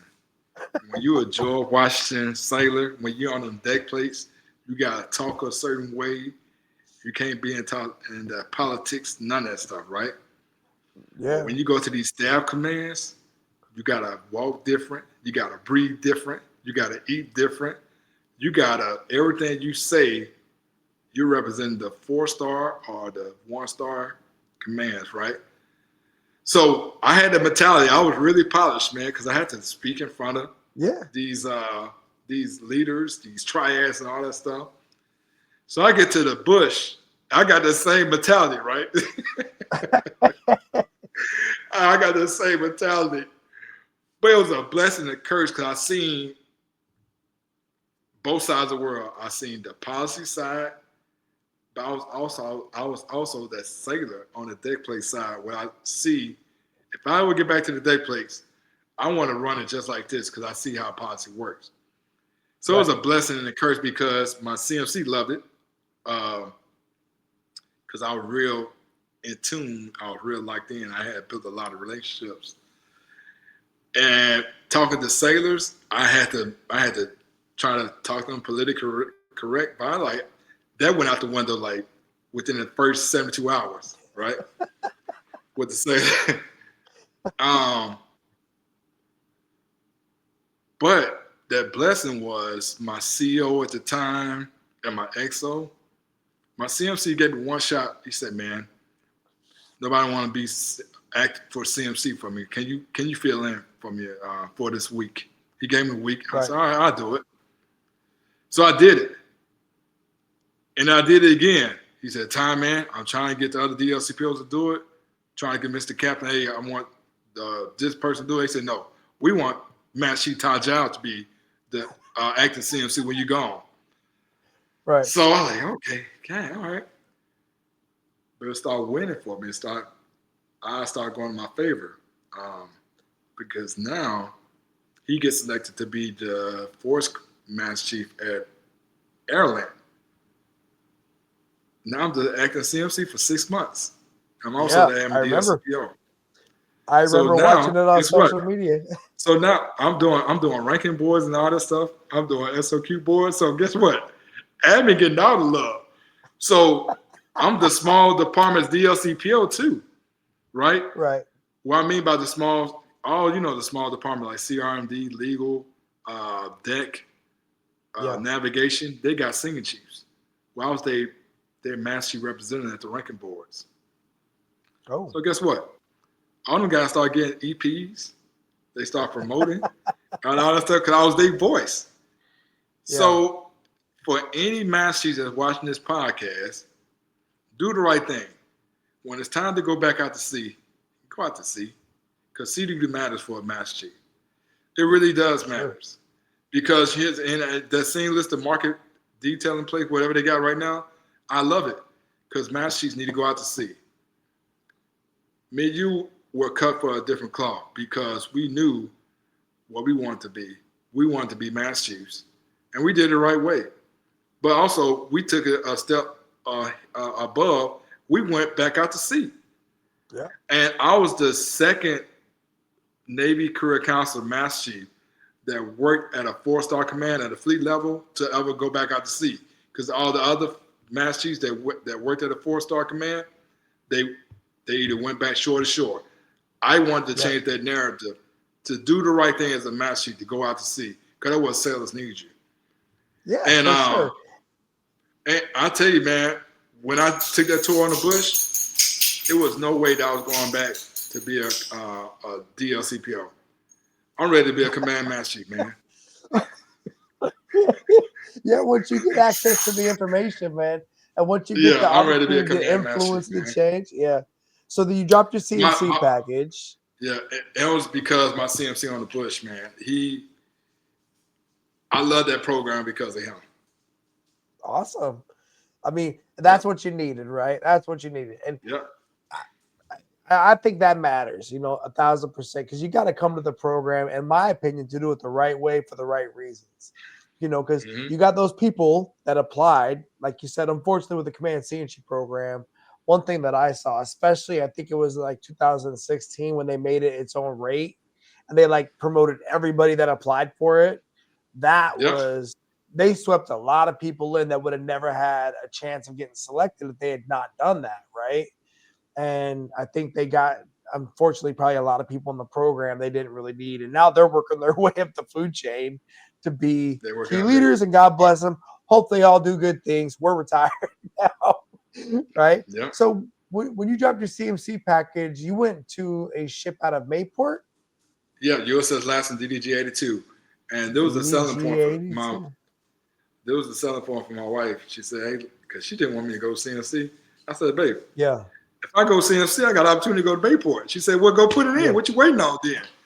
So we did that, man. So I did it. That's facts, right? I told Erica the same thing. I was like, you want to go back to Japan? I got to go CMC. I can't go there as a DC Master Chief. There's not that many billets, right?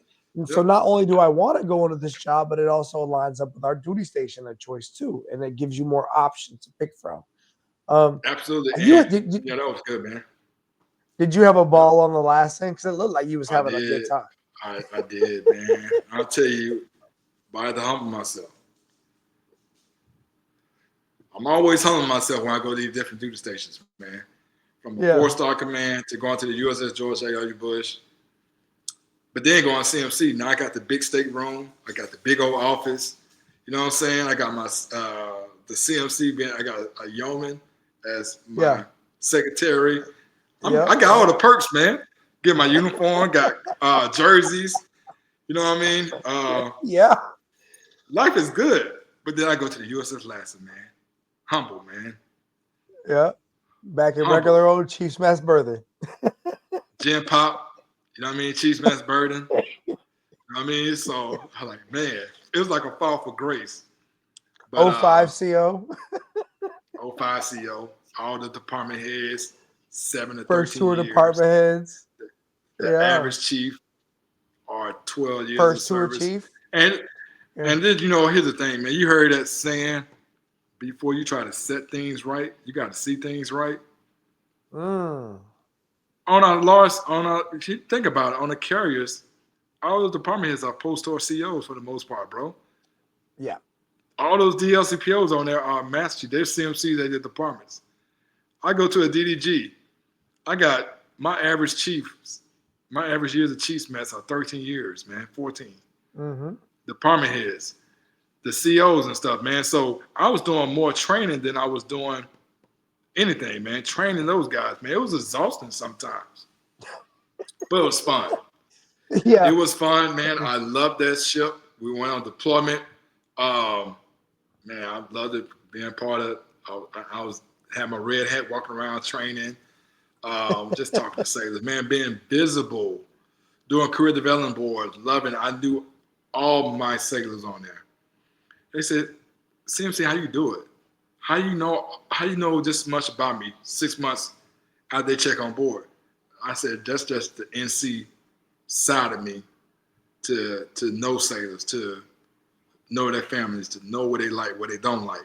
Because they'll be surprised when I do cleaning stations, I'll bring something. They say, you remember that? Yeah, man. People don't care how much you know until they know how much you care. And that stuck with me, man. And especially when you're having authentic conversations, right? You're going to remember authentic conversations. Surface conversations, maybe not so much, but authentic conversations, you'll remember those. And then after the Lassen, you go to, was that SEMA Norfolk? Is it or Mayport? Yes, Southeast Region Maintenance Center.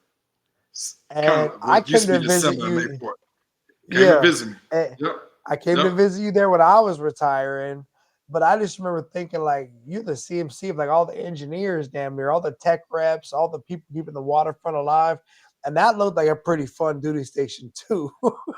and people say, what's the people say, where's, and that was kind of like scared. That was like, where's the admin background guy going to an engineer heavy command?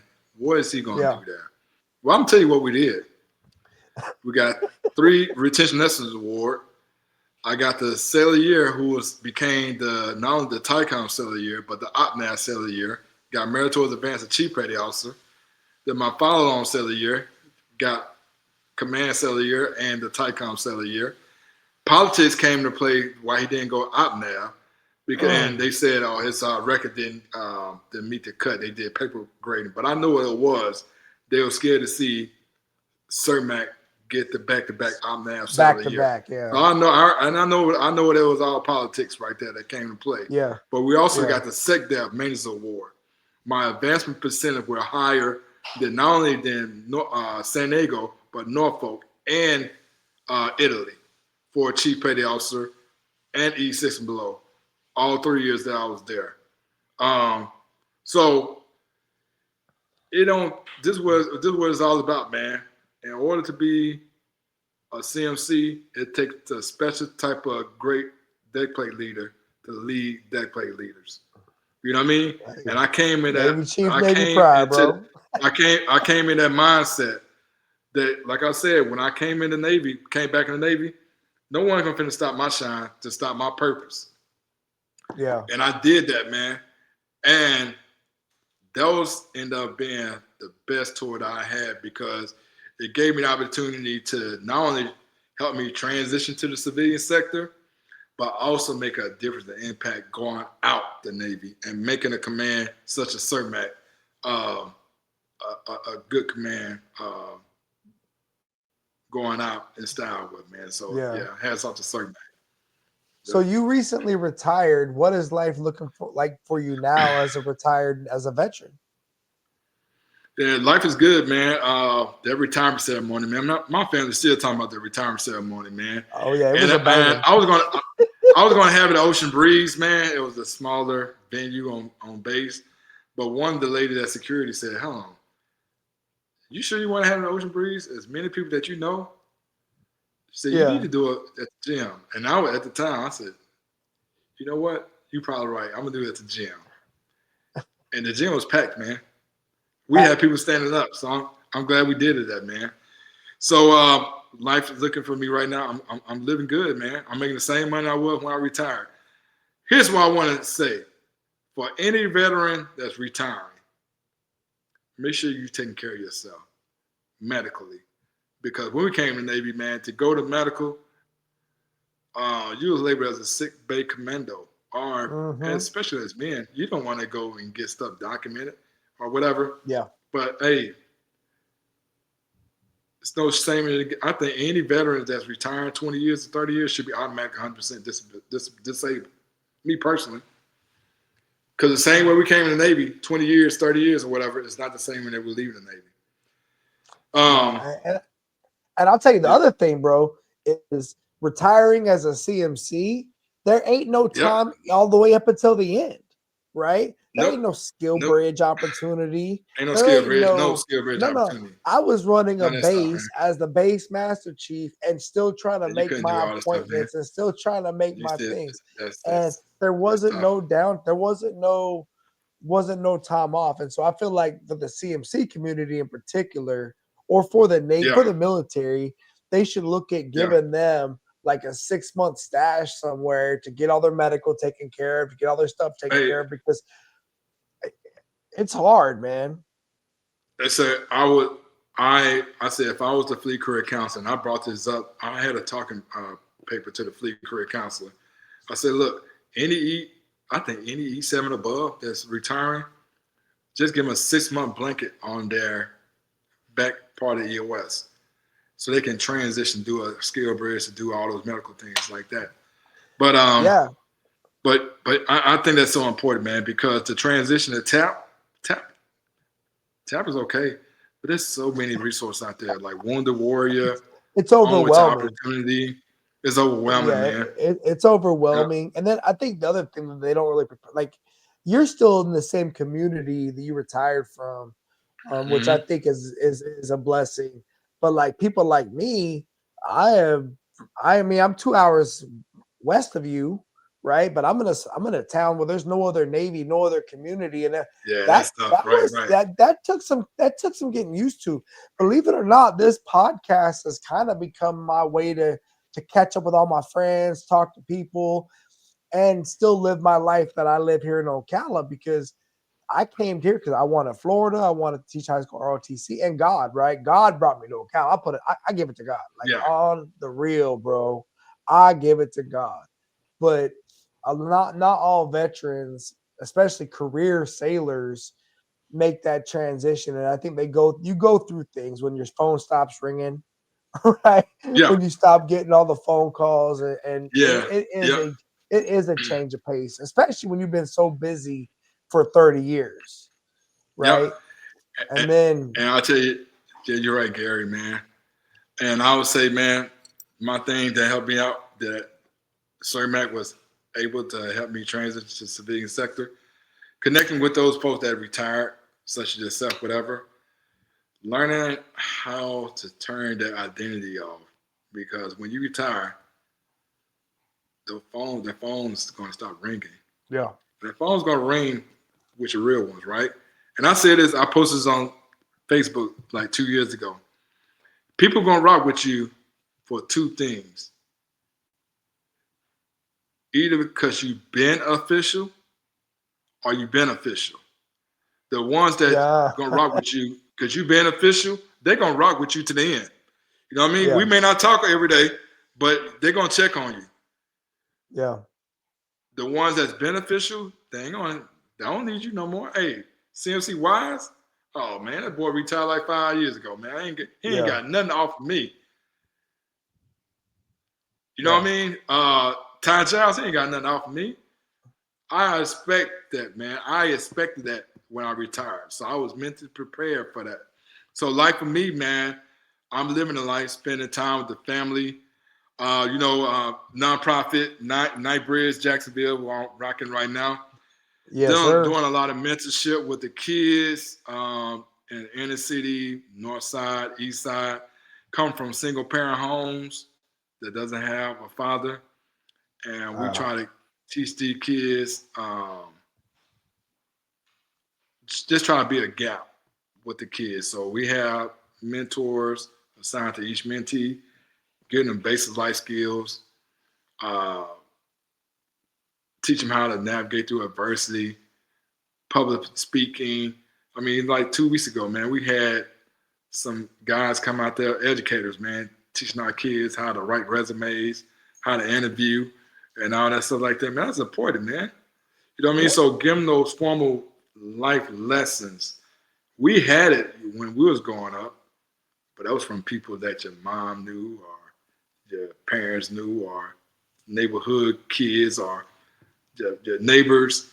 There was a village that was raising us. But these guys are coming into our organization are taking time out their days, their evenings to make sure that our next wave or generation are have the tools to be successful. Give them something that we right. didn't have when we was growing up, man. So that Yeah. keeps me fulfilled. It keeps me happy and just continue to make a difference and impact, not just so in the military capacity, but in civilian capacity, man. So I'm blessed to be able to do that, man. You know what I mean? That's amazing, brother. All right, Ty Yep. A, as we land this thing, I'm gonna ask you some quick questions, and you just go ahead and Yep. give me your answers to the best of your ability, bro. We'll wrap this thing up.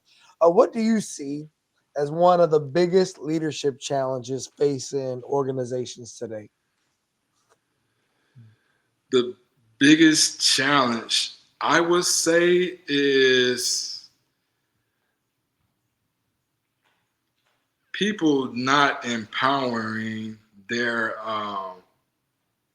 folks to the best of their abilities and using the excuse as our generation is weak. The young generation is weak, or they don't have the work ethic. They do have it. They Those do. those those young They do. generational leaders are smarter than we were. Um, Yeah. yes, you may have to conversate with them differently. You got to change that mindset.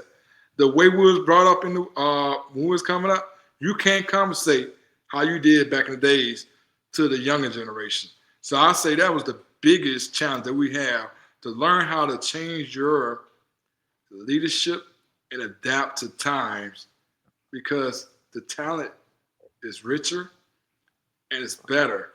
You just gotta learn how to adapt your leadership, um,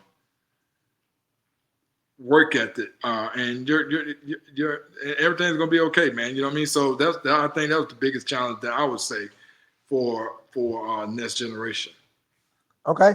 And would you? So my next question is going to be it's going to connect right to that. I already know how you're going to do it because a lot of my listeners are my students and their parents, maybe even. And so, how can a parent best communicate with their teenager or their child?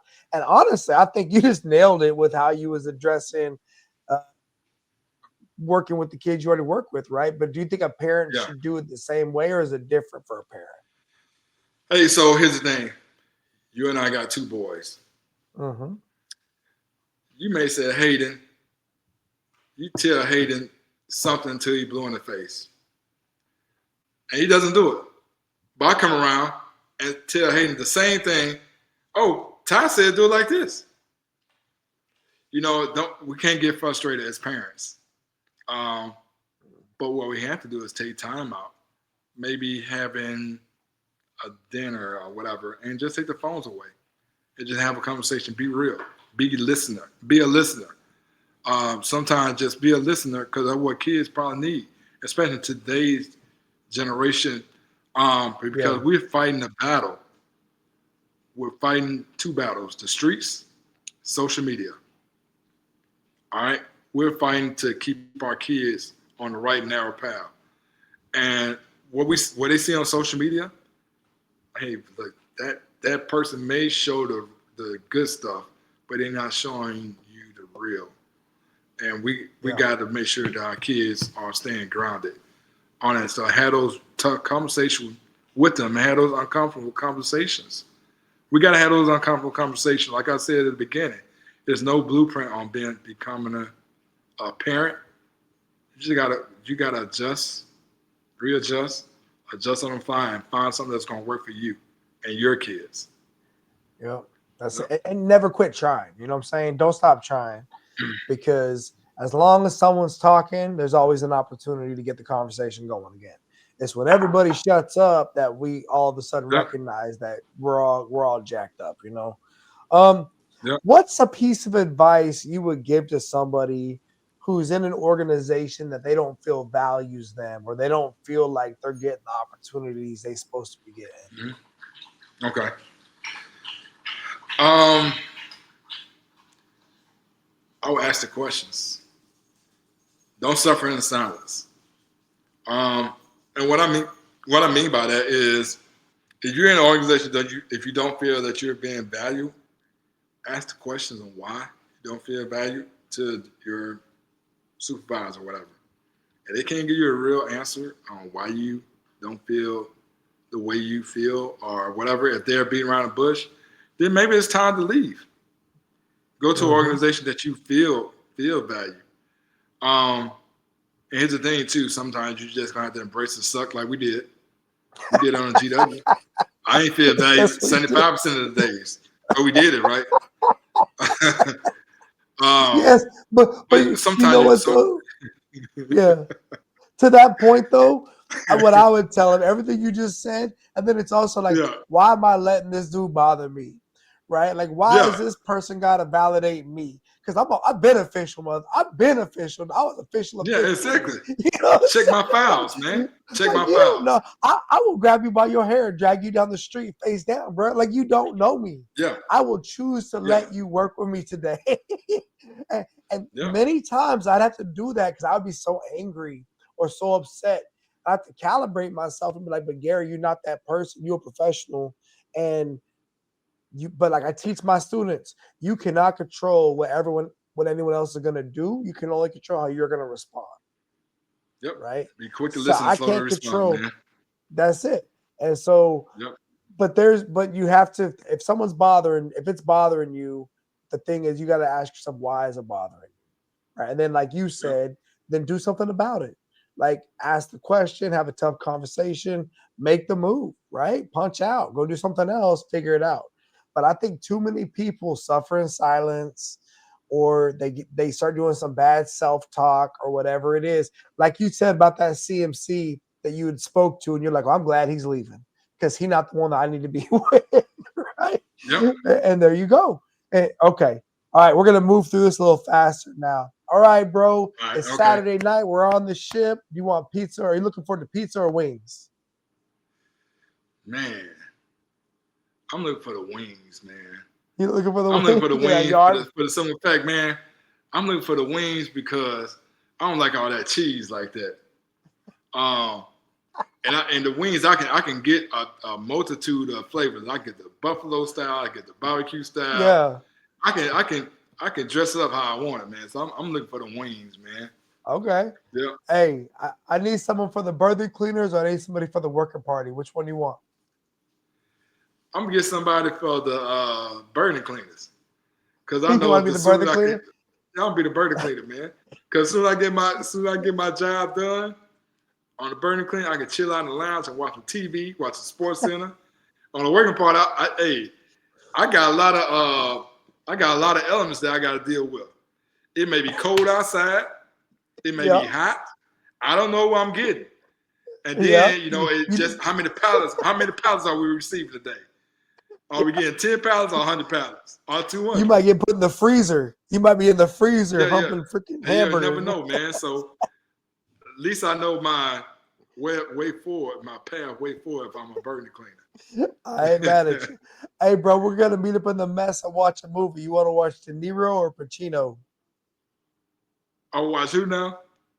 You want to watch a De Niro movie or a Pacino movie?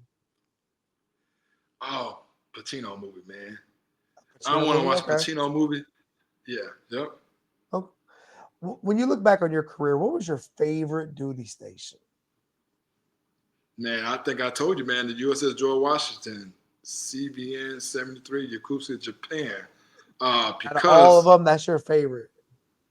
yeah, it's my favorite one, man. And I know a lot of people probably going to get mad, man, but that was a duty station where I learned a lot about myself. I had to get out of my comfort zone a lot. I learned how to navigate through adversity. I learned how to just be a leader in general. Learn a lot of stuff, man. As a young chief, like I said, that set the tone for my career. Just as a chief, make a senior chief, and make a master chief, and that was a good tour for me, man. And you got to USS remember, George Ty, Washington. our Yep. generation on the GW took that ship from being the ship that caught on fire to being the back-to-back Battle League winner, right? Yep. And like that was a heavy lift, bro. That was people Yep. don't understand how much we had to climb back from after that whole casualty and everything. So Yep. that generation of sailor, and I love when Rory Bacon shows me pictures of our DSET briefs and all the people that were on there, and like he's like Yeah. Master Chief, Warrant Officer. We were pretty stacked, bro. We had a squad. Yeah. We had a stack. All right, Squad. Looking back on your career, bro, what was your favorite Liberty port? Oh man, I can't pinpoint one out, man. It can be Hong Kong, China. It can be Philippines. It can be Perth, Australia. It can be Rio de Janeiro when Snoop Dogg and Ja Rule filmed Beautiful. Acapulco, Mexico, where we had MTV Spring Break down in 1988. Wow. Oh man, it can be Ireland, man. Dubai. It's too many, man. It's too many. It's too many. All right. Yep. Well, looking back on your career, what was the hardest qualification you ever had to achieve? My IDW pen, my information warfare pen. It was my hardest, and I wasn't looking to get that pen. I was on the USS George A.W. Bush, Master Chief, right? Keep in mind, I was telling you I was small department LCPO, and I was doing career development boards with my two senior chiefs, me and my CMC. We're doing career development boards, record reviews for all our senior chiefs. And our top two senior chiefs, man, they are our runners and gunners, man. So we're thinking, these guys, have y'all did anything that have y'all done everything to maximize your opportunity to make E9? Well, we ain't got our IW pen. Well, guess what? Y'all finna get your IW pen right now. And look, I'm getting my pen with you guys. Oh man, it's a work mistake. Well, I ended up getting my pen with them guys. With them because I made a promise. So we all got our IW pens, and when the results came out, I had a BMCM and I had an OSCM. You know what I mean? So it was a lot of acronyms, it was a lot of stuff, man. I didn't have no so IW pen was my only qualification, man. Okay. I got mine when I was in the 7th Fleet, and like you said, it was a whole nother world. I learned stuff I had no idea was out there. Okay, Ty, if you had the chance to do it again, would you go overseas or stateside? I would do overseas. Okay. I would do overseas. Knowing what I know now, I would definitely go overseas first, just to get that experience, to see the other side of the world. And I would do overseas first, definitely. Yep. I'm with you, bro, for sure. Hey, you got a favorite movie series? A favorite movie series? Man. So a movie series, I would say probably the Fridays, man. I like the Fridays. Those are great. And I'm gonna stick with the Fridays. Those are my movie series. TV series will be The Wire. I love The Lost. Lost was a good TV series. 24 was a good TV series. You ever watch Silo? I did. I have, man. That's pretty good. Yeah, I'm into that one. That's pretty good. Okay. Yeah. Wire. But I like the mayor of Kingstown too. I'm into that one right now. Yeah. That was So pretty good. you in the Mayor of Kingstown? I'm watching Yeah. Tulsa King right now, man. The same guy that wrote Mayor of Kingstown wrote Tulsa King. The Yep. same guy. It's like him and 50 Cent. They're making all the good TV shows. Making all the good shows, man. Yep. They're making all the good shows, man. Yeah. All right, next up. All right, Ty, would you rather be independent or on a team? Be a part of the team. My last 30 years, that's all I know is being a part of the team. You know what I mean?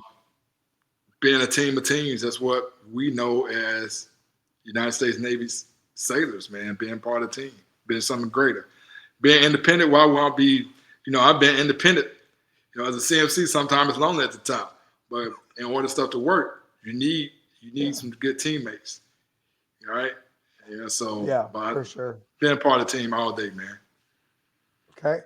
Do you have a personal leadership philosophy? Yeah, my personal leadership philosophy, I like that John C. Maxwell, man, because that just carried me for so long. The people don't care how much you know until they know how much you care. And that just resonated with me, man. If you show people that you care, you're going to build that trust. You're going to build a connection. End result, they're going to go to bat for you. They're going, if something need to go down, they know you got their best interests in their mind when they know that you care. And it's just going to open up so many doors, so many opportunities for their relationship because they know that you got their back. I agree, man. Okay. Yep. In the Chiefs mess, we got deck plate leadership, institutional technical expertise, professionalism, character, loyalty, active communication, and a sense of heritage. Those are our principles. I use them still to this day. Which one of those is your favorite? Man. All of them, but the most important has been an active communicator, man. Because that's how you're going to manage expectations, communicating. And you've been on there, man. With this hand, this is how I did on my last ship. We did it this certain way. But don't complain, contribute. If you got a great idea that's going to help us out to win, communicate that, man. Yeah. Be an active communicator. Stop sitting on the sideline. Hey, get out the bench, man. You know what I mean? Hey, go ahead, contribute, man. So I think active communicator, man, it goes up and down across the chain, man. Because that's how, well, one, the morale is going to be good if you communicate across the masses, up and down, laterally. And two, it's no confusion. Three, it just better camaraderie when you communicate, act communicating. So that's why I chose that, man. Yep. No, and I think it's most everybody, when I ask them what needs to get better with leadership, they say communication. And it's really just the need for everyone to have an idea that they can know the information or they're going to get the information when there's time to get it. And there's got to be trust involved, right? And I agree with you, bro. Active communication up and down the chain of command. And that's exactly what leaders are going to inspire, right? They're going to get out there and shake the trees and make it happen. Okay, Ty, would you rather lead or follow? Oh, boy, man, that's another tough one, man. Because both of them so important. Mm-hmm. But I'd rather lead, man. Because I know I'm going to lead the right way. I'm going to lead by example. I can't tell someone to do something if I'm not willing to do it myself. All right. Yeah. So I'd rather lead, man, than follow. Because leading, I know that I'm gonna make the right decision. I know I'm gonna do the right thing. I know that I'm going to get it done. Whereas a follower, you got to be, in order to be a good leader, you got to be a good follower, right? So that question is twofold, man. I'd rather lead. And I tell my kids to be a leader, not a follower, because I don't want the follower to the first person that they see on social media or that cool person. whatever. Be yourself, man. Be your own. Yeah. Be your own person. Yep. Yeah. No, for sure. All right, bro. Hey, I really appreciate your time. Do you have any save rounds or alibis, dude? Because we are wrapping this baby up. Oh, no, man, I appreciate it, man. And look, I can't believe we've been on so long, man. But, you know, it's just go for sure, man, that no matter how long we go without talking, man, when we click up, when we sync up, it's all genuine, man. It's all love, man. I really appreciate the opportunity, man, to get me on here, man. I hope we can do some future collaborations here in the near future, man. But definitely, man, thank you for what you're doing for those kids in the ROTC program, showing what a passionate leader looks like, showing what rights looks like day in and day out, because I know that's not an easy job because you have to deal with some tough individuals, man. So I appreciate you and Erica, man, for the opportunity, man. Hey, bro, I appreciate you too, man. Thank you very much for everything. You are my man. I got you. You ever need anything, you call me. If I got it, you can have it. It's yours, right? All right, bro, for sure, man. I definitely would love to have you back on here again. Maybe we talk about some other stuff besides just life in general. We'll chew on some things. Absolutely, bro. It out. All right, bro. Absolutely. All right, you have a good night. Tell the family I say hello. And if you ever need anything, brother, hit me up, okay? All right, man. You stay up, man. Always. All right, I'll see you later, brother. Bye, everybody. And I know I was born for this. I know I was born for this. Don't care for the critics, my words are like physics, a force that they can't stop. They just don't get it, I think they forget I'm not done till I'm on top. I know I was born for